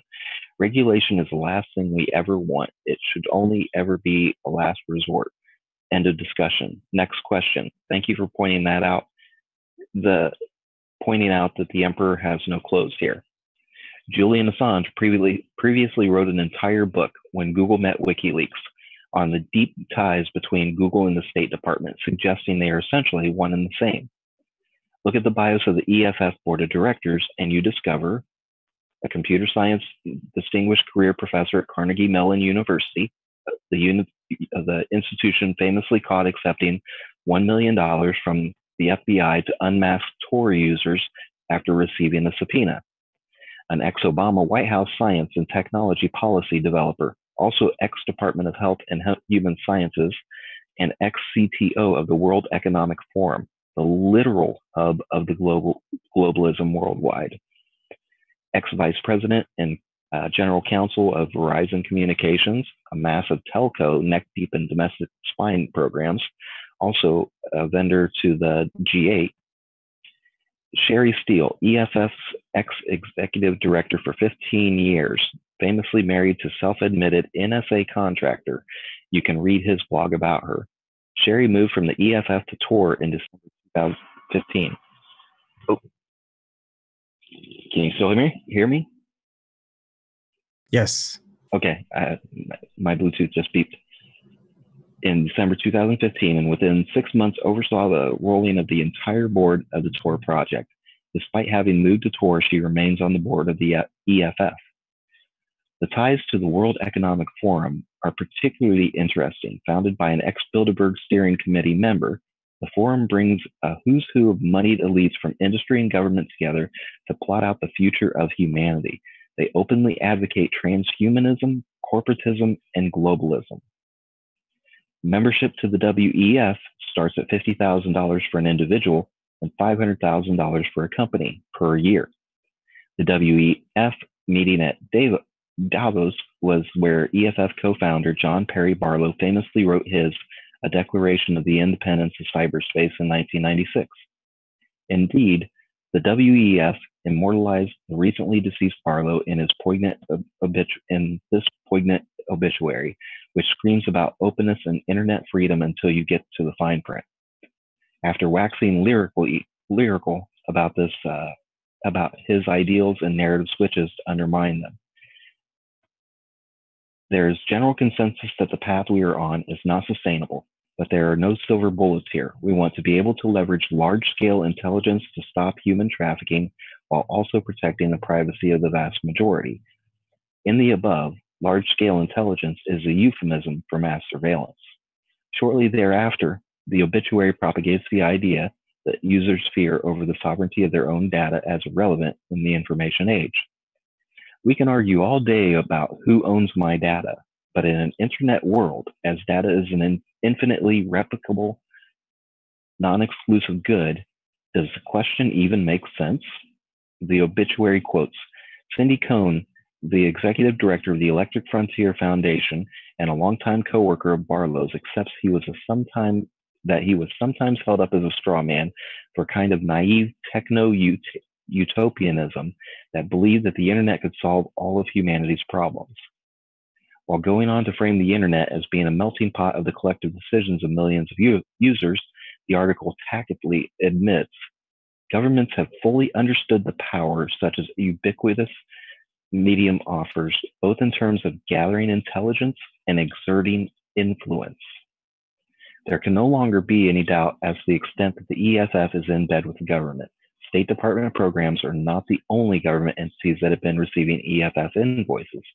There's a long history of EFF employees and or organizations as a whole contracting directly to the intelligence agencies that it attempts to hold to account. Knowing the EFF founder, John Perry Barlow, was a treasured friend of Julian Assange, I was extremely surprised to discover just how far back EFF's relationships with the intelligence community stretched and how deeply entrenched they were. I learned about the connections from Barlow's own words. John Perry Barlow, EFF co-founder. I've been doing consulting for the CIA, the NSA, and various other parts of the American intelligence establishment since 1990, trying to get them to open up their processes. 2540.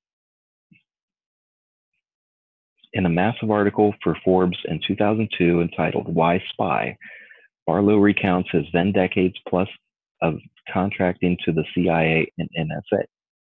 I'm not going to attempt to regurgitate all the key points here, as there are too many. It simply must be read in full. In it, Barlow is seen in all his complexity, admonisher of bureaucracy and secrecy, but admirer of General Michael Hayden, critic of the intelligence agencies, yet longtime financial beneficiary of them. I don't presume to judge Barlow. My gut instinct says that Julian would know far better or far more than I ever could about who John Perry really was and what merit he brought to the table, both personal and professional.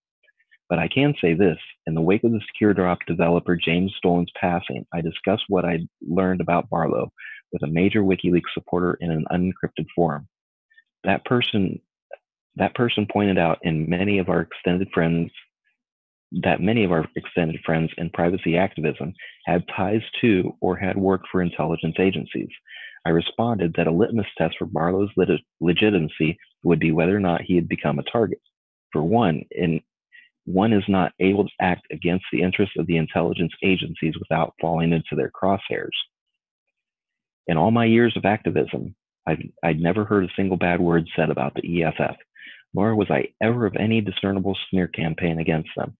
Such has been employed countless times against other activists and organizations.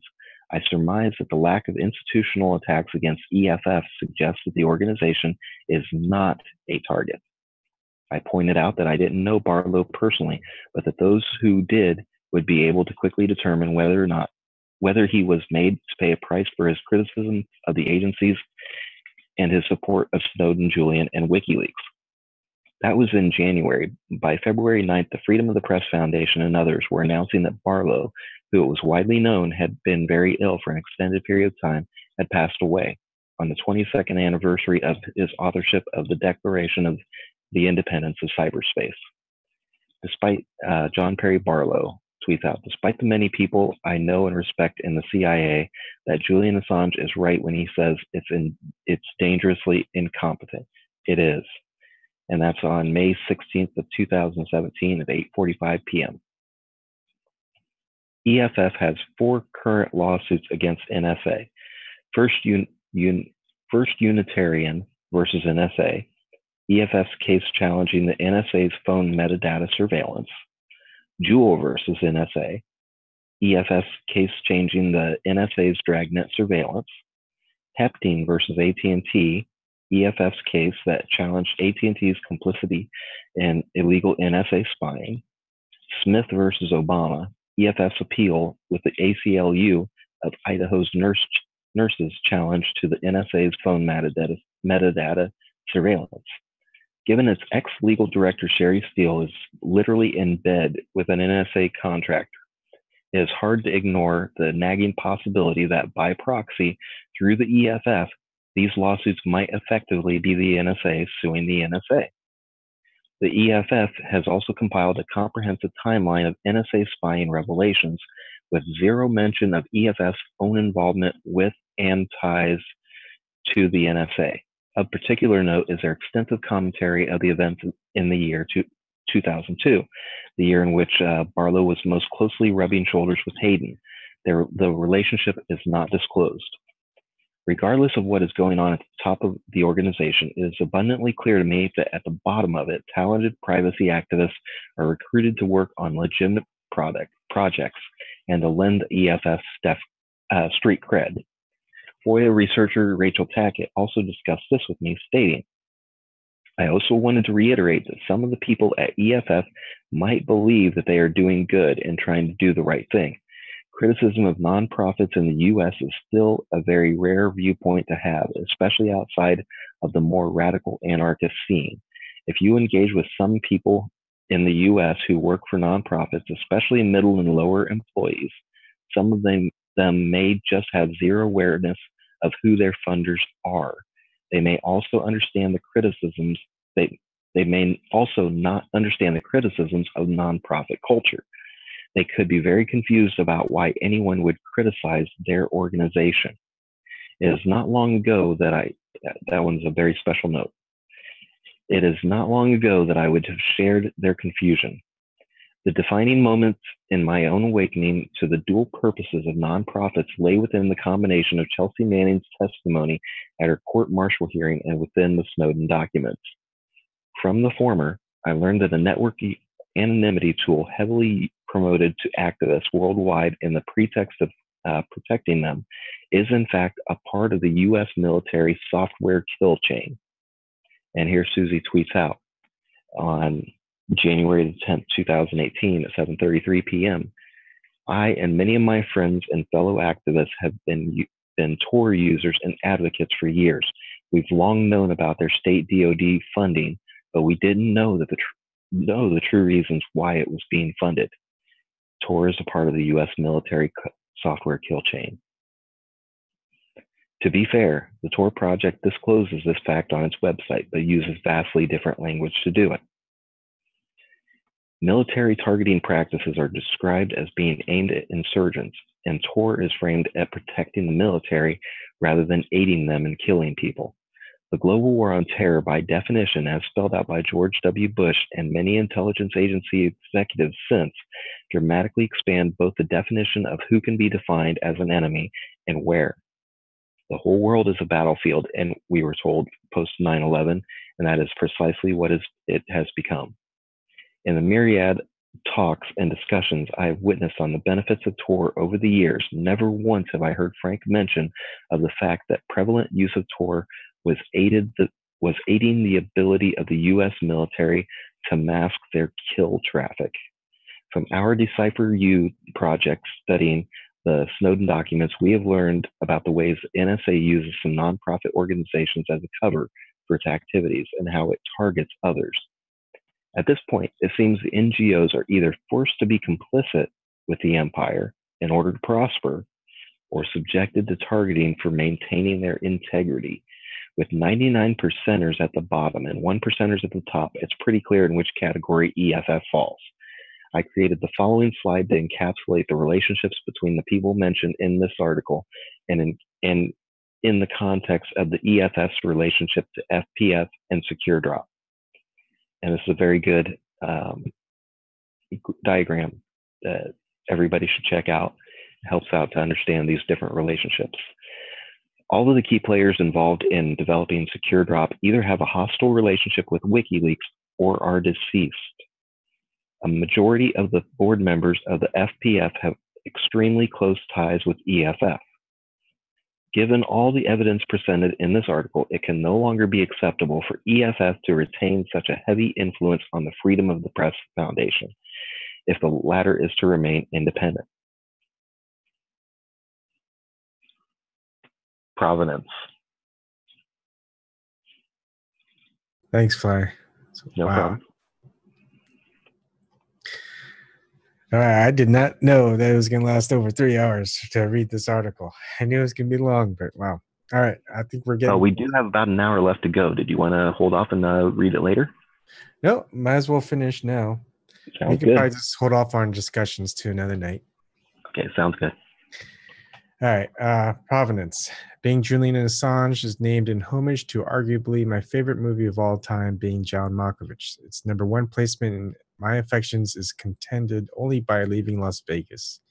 In the movie, self-hating celebrity-obsessed zombie fans of John Malkovich risk life and limb to enter a portal into Malkovich's consciousness and live vicariously through him for a limited span of time before reality strikes and they are spit out, covered in shit, onto the side of the New Jersey Turnpike. Although the plot line isn't why I chose it as a concept for this article, I can't help but be amused by the obvious parallels to Assange's critics. The fantastic custom graphic design at the header of this article by Somerset Bean reflects the poster design from Being John Malkovich. It parodies Assange's detractors, often hiding behind masks and always trying to get inside his head.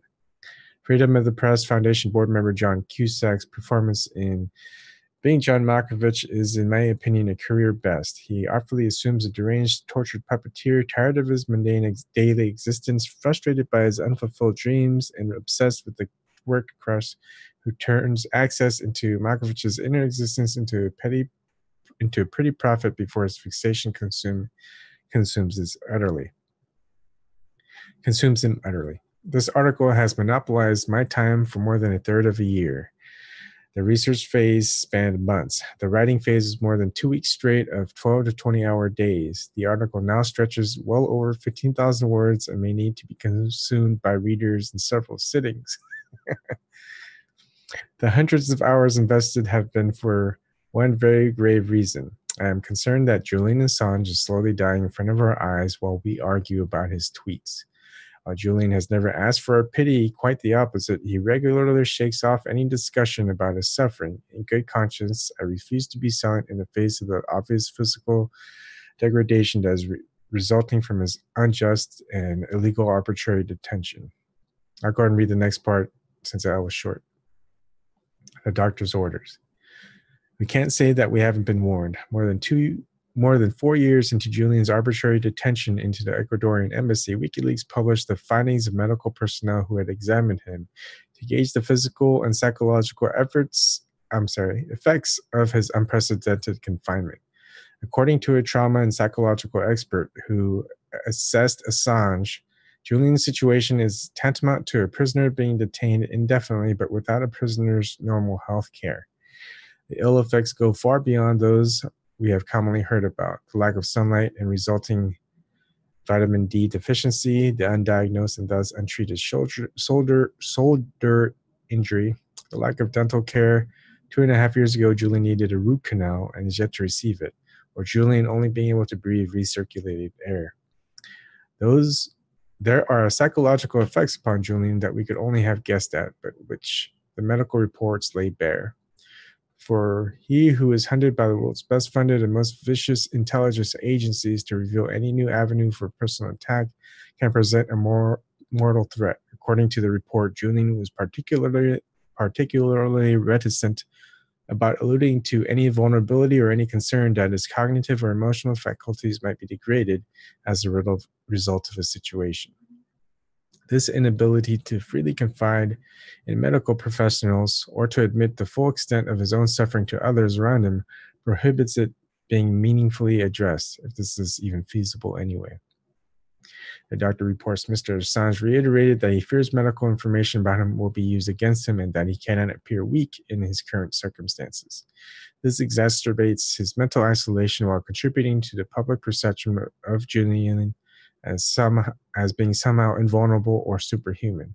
Thus, he is not viewed as emphatically as he should be, and public demands for a humane resolution to his situation have not yet reached the crescendo of urgency that it merits.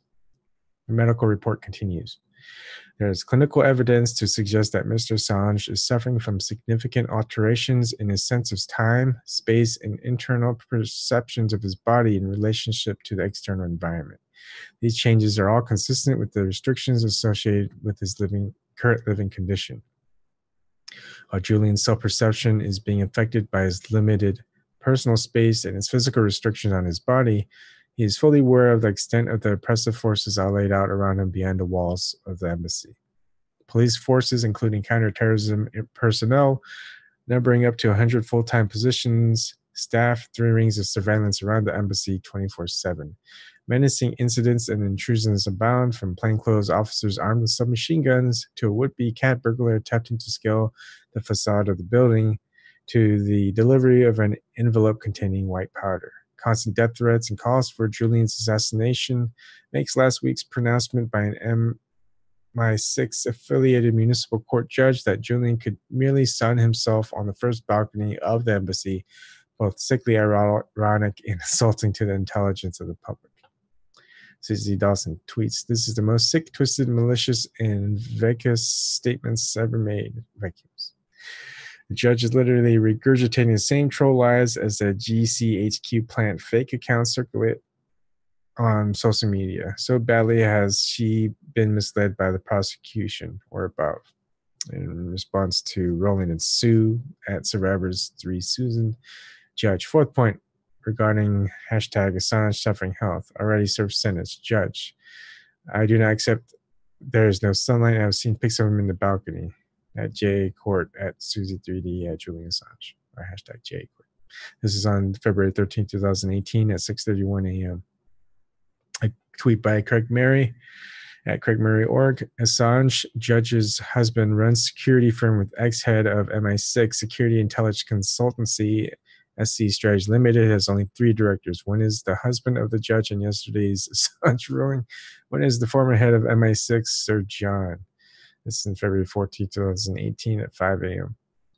The psychological report states the state of surveillance is as cited by Mr. Assange. The state is a constant source of psychological pressure. It is net percent reminder of his fundamental vulnerability in his relationship to the authorities. Julian himself is fully aware of the paradoxical nature of the aggressive surveillance on his person and is quoted on it. My whole life's work has been in service of fighting for liberty and the right to privacy. Now I have none. The report reiterates this point to the context of its detrimental effects on Julian's sense of identity and self, noting that the intensity of the surveillance upon a privacy activist creates additional stressor points. The surveillance described earlier in this report can be viewed as incompatible with Mr. Assange's own ethos and identity when he himself is virtually under a microscope and as such is both traumatizing and destructive to his personality. The effects of indefinite detention are listed. Chronic anxiety, psychological and cardiovascular stress, depression and suicide risk, PTSD, personality changes, loss of hope, insomnia, sensory deprivation.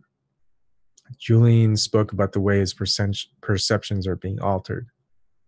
The walls of the embassy are as familiar as the interior of my eyelids. I see them, but I do not see them. He commented on it was increasingly hard to see how objects related to each other are grasp the passage of time. Nothing is before or after anything. There is a diminishing set of reference points. Even sleep brings no respite, as police officers throw unidentified objects at his bedroom window in the middle of the night, and have accessed the apartment above the embassy. This discovery of the footage showing the British police officer throwing an object at Mr. Assange's window not only left Mr. Assange feeling targeted and harassed, it also had a profound impact on Mr. Assange's previous perception that the small room in the back of the embassy was a safe space for him to sleep. The incident prompted him to continually shift his sleeping locations around the embassy. Mr. Assange stated that he had come across similar intelligence tactics elsewhere and that common practice in major surveillance operations. But breaking the Vienna Convention by physically impinging on an embassy in aid of his goals shows how far they're prepared to go. More significantly, the incident caused Mr. Assange to feel chronically insecure about going to sleep. Compounding the incident was a disclosure that police officers were found in a room immediately above where he was sleeping, which does not belong to the embassy, a time normally for sleeping. At night has become a time of heightened anxiety because of the loss of control when sleeping and inability to defend against a potential threat. To be subjected to the above is severe enough, but to experience it while being viciously attacked, libeled, and misrepresented by negative press worldwide, enduring every slur imaginable, called a rapist, a pedophile, a Nazi, a chauvinist, a misogynist, a narcissist, a covert fraud agent, a fraud, and an anti-Semite, having your past allies and friends stripped away and your support base eroded by incessant black propaganda campaigns is unthinkable and on a scale that is without precedent. Julian's detractors complete irreverence to the reality of his physical condition, and in some cases, the open mockery of it magnifies the indecency. They have become the modern-day hype men, encouraging the spectators to cheer and celebrate state-sanctioned torture at the Colosseum. Far from the narcissist he is portrayed as, insights to Julian's self-image belies concerns for others rather than himself, the report reveals. There be any gross deterioration. What is far more revealing at this stage is Mr. Assange's self-report regarding his cognitive function. A recent example was when he was invited to participate on a panel at the UN. It was only after that he became aware that he lost complete lack of time, even though he was looking directly at the clock. He was supposed to speak for 15 minutes, but he went on for 35 minutes, cutting into the time of his co-panelists, which included the ambassador, a UN independent expert, and his lawyer. For a man who prides himself on his capacity to speak publicly, this was a deeply distressing experience. He reported that this is not something that would have ever happened to him before. This from a man who the report concludes, lives in a chronic state of health insecurity and warned as far back as December 2015 that the effects of the situation on Mr. Assange's health and well-being are serious, and the risk will most certainly escalate with the potential to become life-threatening if current conditions persist. Stating the obvious. If I can ad-lib for just a second, can you imagine living in that situation? No. Stating the obvious. The doctor's dire warnings of those risks to Assange's health are manifesting in full view. In his most recent live appearance, Assange is insightful, learned, and brilliant as ever, but he is visibly suffering the ever-exacerbating physical effects of his 7-year confinement. After more than half a decade without fresh air to breathe, he coughs and clears his throat constantly. He struggles to maintain cognitive flow, breaking and reforming his thoughts, soldiering on in a concerted effort to express his ideas. It is obvious to any viewer that his vision has been affected. Our eyes need regular exposure to both short and long distances, as well as natural light changes to maintain their health.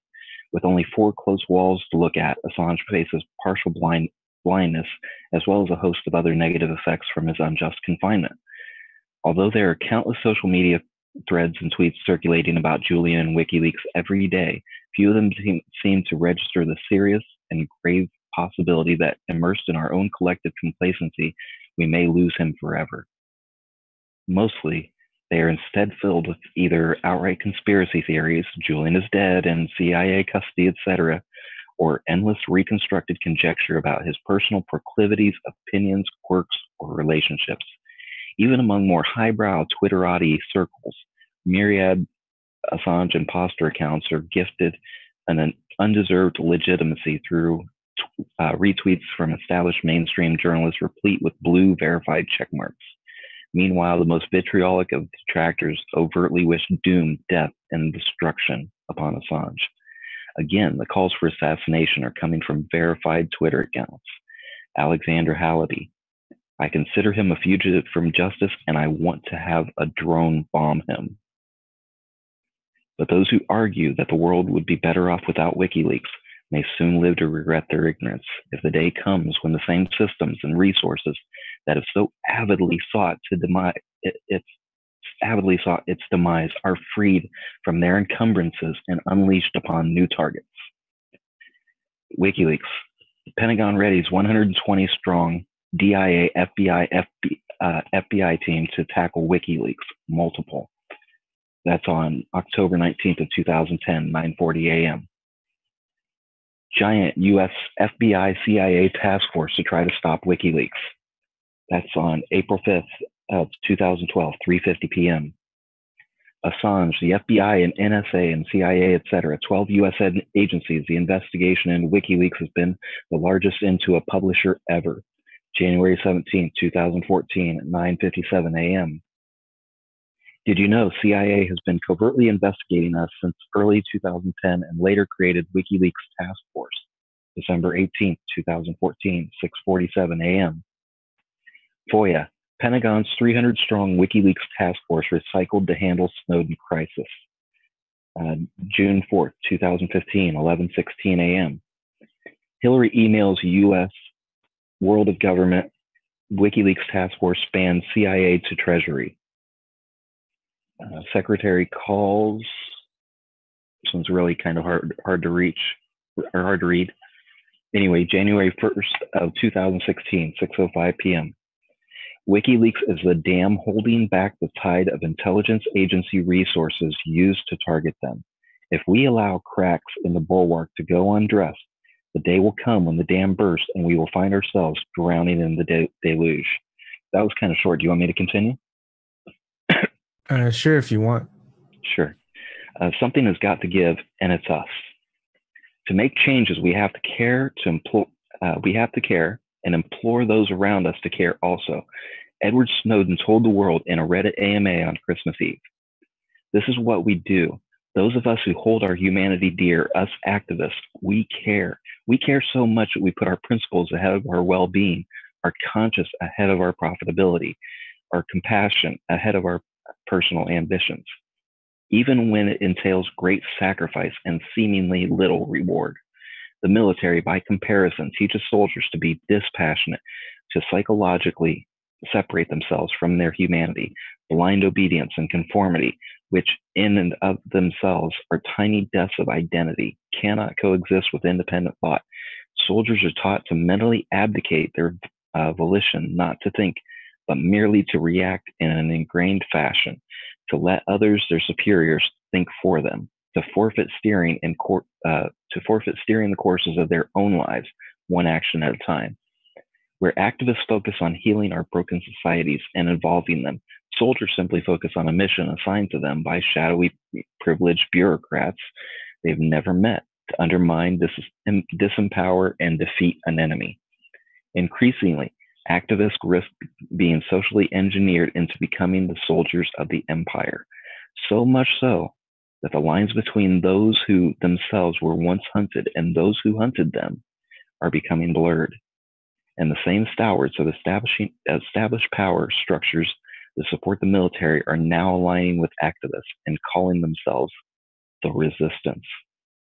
As the political opinions and positions of intelligence agency executives and the thought leaders of activism merge, we are surrendering the reins of social progress to those most committed to limiting it.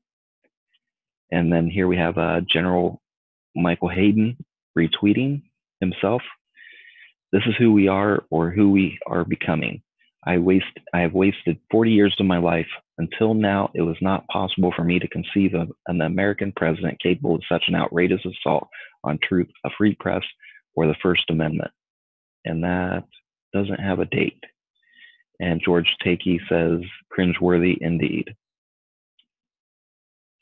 There's no easier way to describe this nouveau resistance than by sharing the bio of one of its self-proclaimed leaders, Scott Dworkin, co-founder Dem Coalition, on MSNBC contributor. I helped lead the resistance, Obama alumni, Democratic strategist. I helped uncover the Trump-Russia scandal, democraticcoalition.org.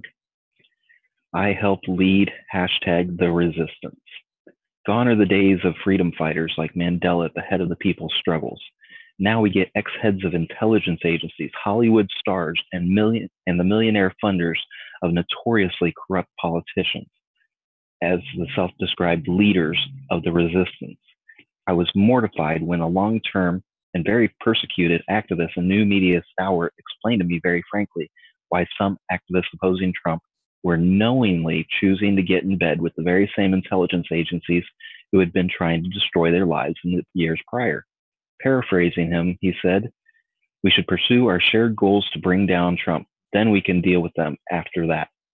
In my opinion, as well as being morally abhorrent, this is the enemy of my enemy is my friend temporary thinking is pure folly. It is also extremely dangerous. Yet this is what is occurring all around us. Activists are legitimizing and facilitating the aims of the very agencies that destroy the lives of activists in the vain hope of achieving joint short-term political objectives. This is the slippery slope of the deal with the devil. Should it inevitably go awry and the agencies emerge ever more powerful and entrenched in the footholds within government, it is those same activists that will be paying the ultimate price for having marched to a tune that ensured their supremacy. For the intelligence agencies have even loftier goals than subverting activism for political gain. As we've learned from studying Snowden's documents, their tentacles have already expanded into every area of our lives imaginable. And here Suzie tweets on February 10th, 2018 at 1:09 a.m. At Decipher U, we have so far studied over 1,000 of the documents live online. It goes way beyond surveillance. It is the total subversion of every facet of human society: technology, NGOs, the UN, education, academia, spying for economic gain. It's all in there. But that is not enough for these self-styled masters of the universe. Their collect-it-all strategy isn't just about our communications, our present perceptions, or our collective future. They also seek to become the curators of the past, to control our legacies. How Wikipedia sanitizes fake news. I have proven that the living history of Julian Assange's involvement with Chelsea Manning's support network, Aaron Swartz, and the Freedom of the Press Foundation have been altered to negatively skew his contributions. The revisionism doesn't end there. Examination of the Wikipedia biography of FBI switch Adrian Lemos shows the reverse. He is sanitized as a threat analyst who indirectly reported Manning, and you have to get halfway down the page to find further context about his informant activities. By comparison, a cursory examination of the Wikipedia biography for WikiLeaks demonstrates how quickly fake news generated about the whistleblowing organization is laundered into the official record. The academic reputation of WikiLeaks as a whole is thereby subject to gross manipulation and censorship. WikiLeaks' historical significance is reflected in the length of their Wikipedia profile. The page is over 10,000 words. The content, however, has been feverishly micromanaged to the benefit of their persecutors. Two classic examples of this appear in the third paragraph, within the very summary of what WikiLeaks supposedly is. Yep, you guessed it. Julia Loft's Atlantic article and Macaulay and Courier's Intercept article. The core premises for both have been debunked, yet they are ranked at number 21 and number 22 of the 370 source leaks that form the backbone of the page.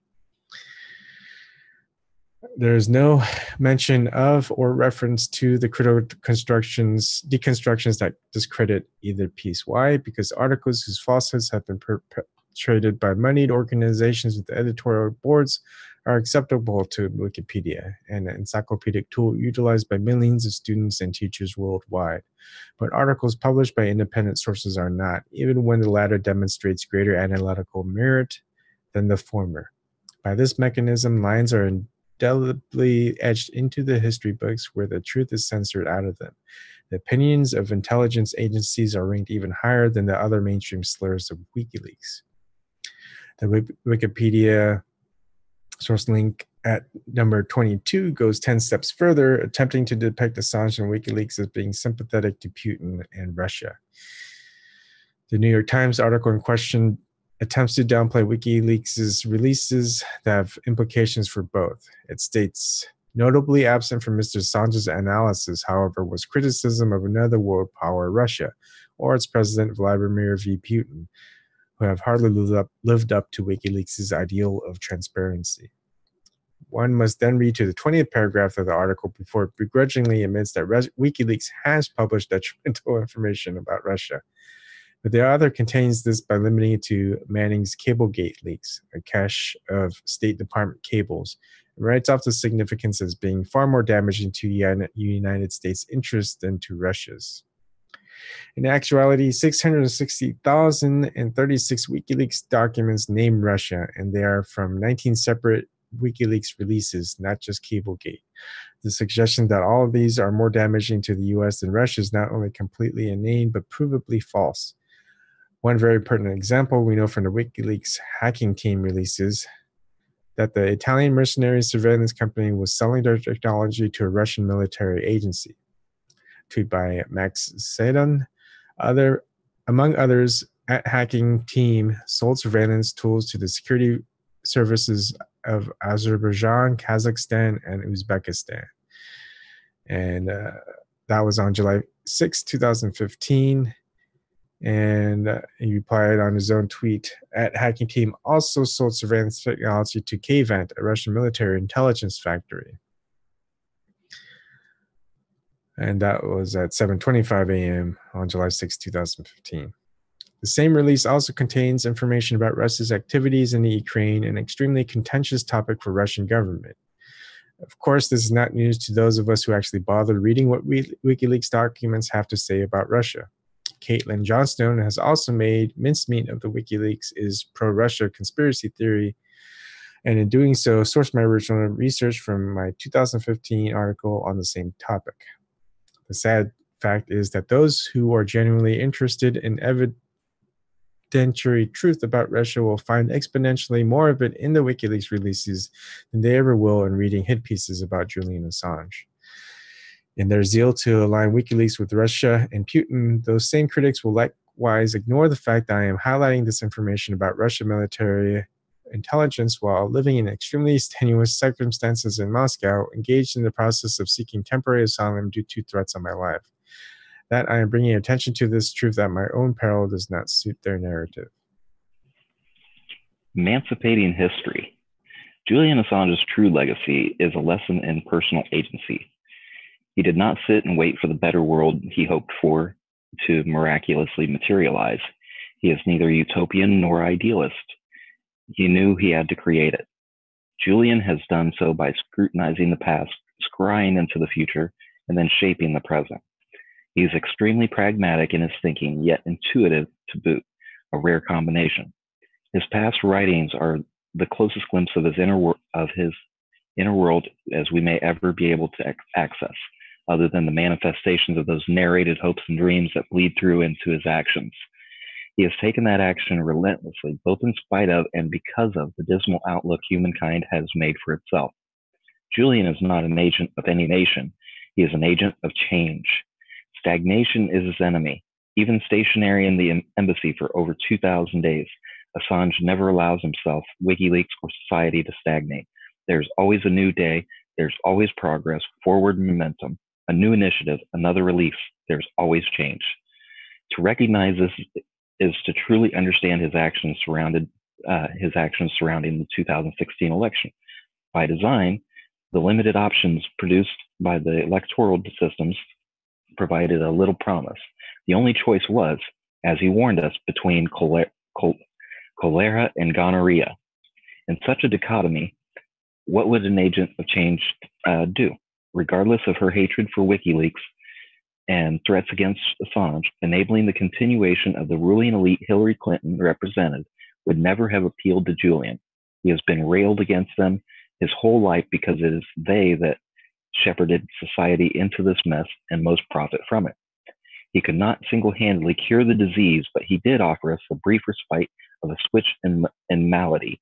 For change makes space. Even if what replaces the status quo is equally woeful or worse, change does not bring opportunity.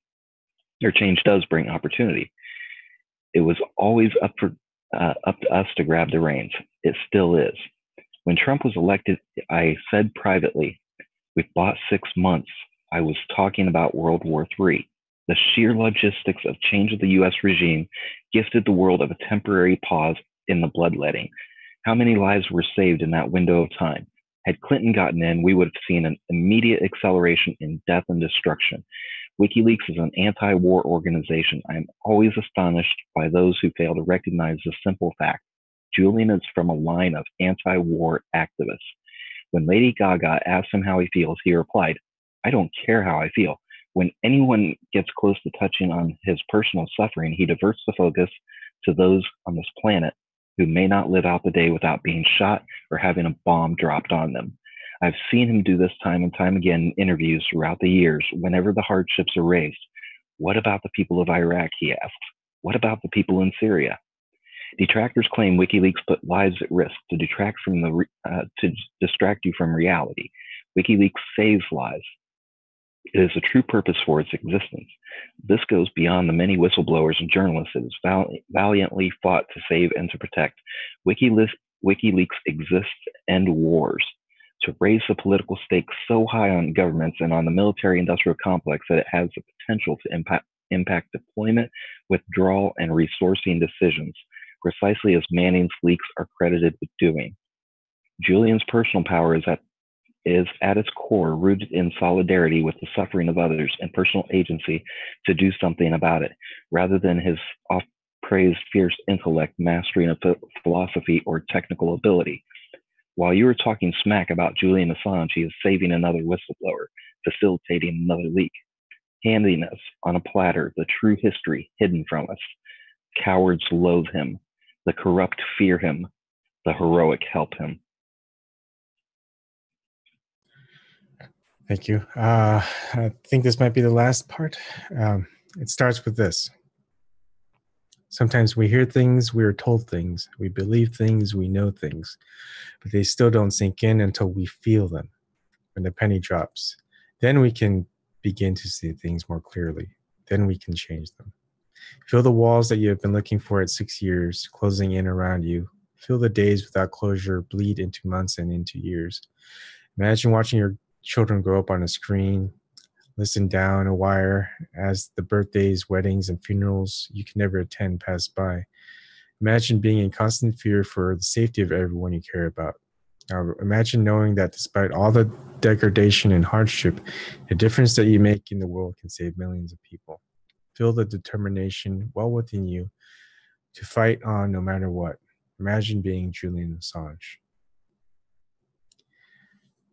What next? Our call to action. The findings in this article have multiple grave implications. We must work together to correct the injustices. 1. Establish an emergency response team comprised of members of the public who can come together outside the Ecuadorian embassy en masse if required.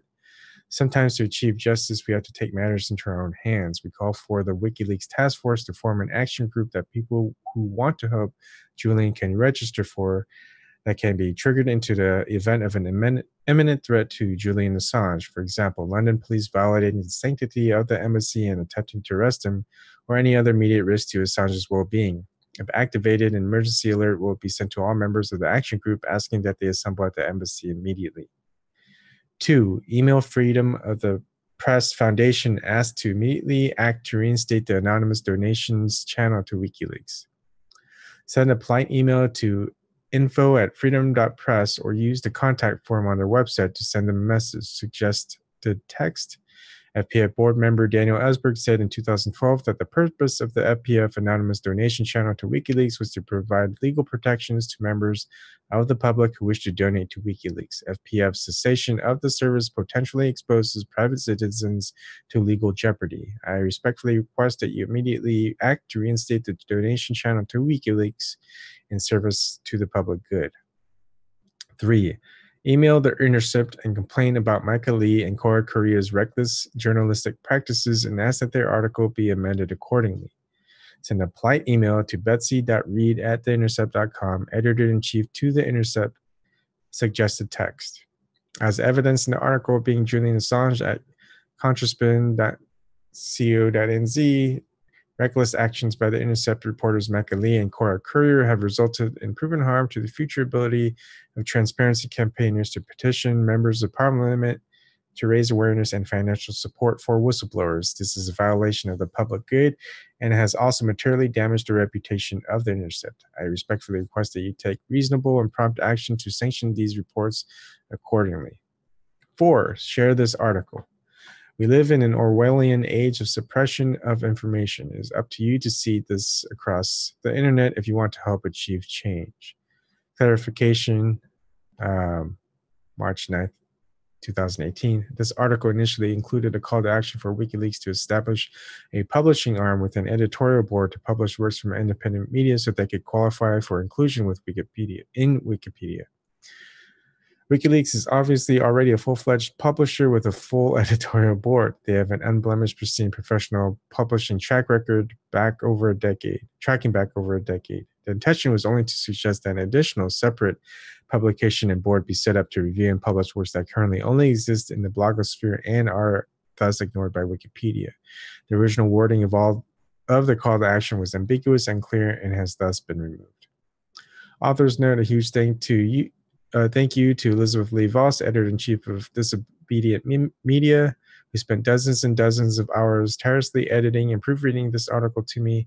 Her assistance and expertise was an invaluable contribution to the final copy. It's written by Suzie Dawson. Her Twitter is at Suzie3D, official website, Suzie3D.com. And journalists who write truth pay a high price to do so. If you respect and value this work, please consider donating. Please consider supporting Suzie's efforts via credit card or Bitcoin donation. To support the incredible work that WikiLeaks does, please donate to WikiLeaks here. To contribute to Julian Assange's legal defense fund, click here or donate to help the Courage Foundation save the lives of whistleblowers. Thank you. Like this, please share. I think I already did like it. I can't see it. Am I not logged in? That was a lot longer than I thought it would be. Thank you for everyone joining in and listening. Thank you, Fly, for helping me read through all that in a sitting. No problem.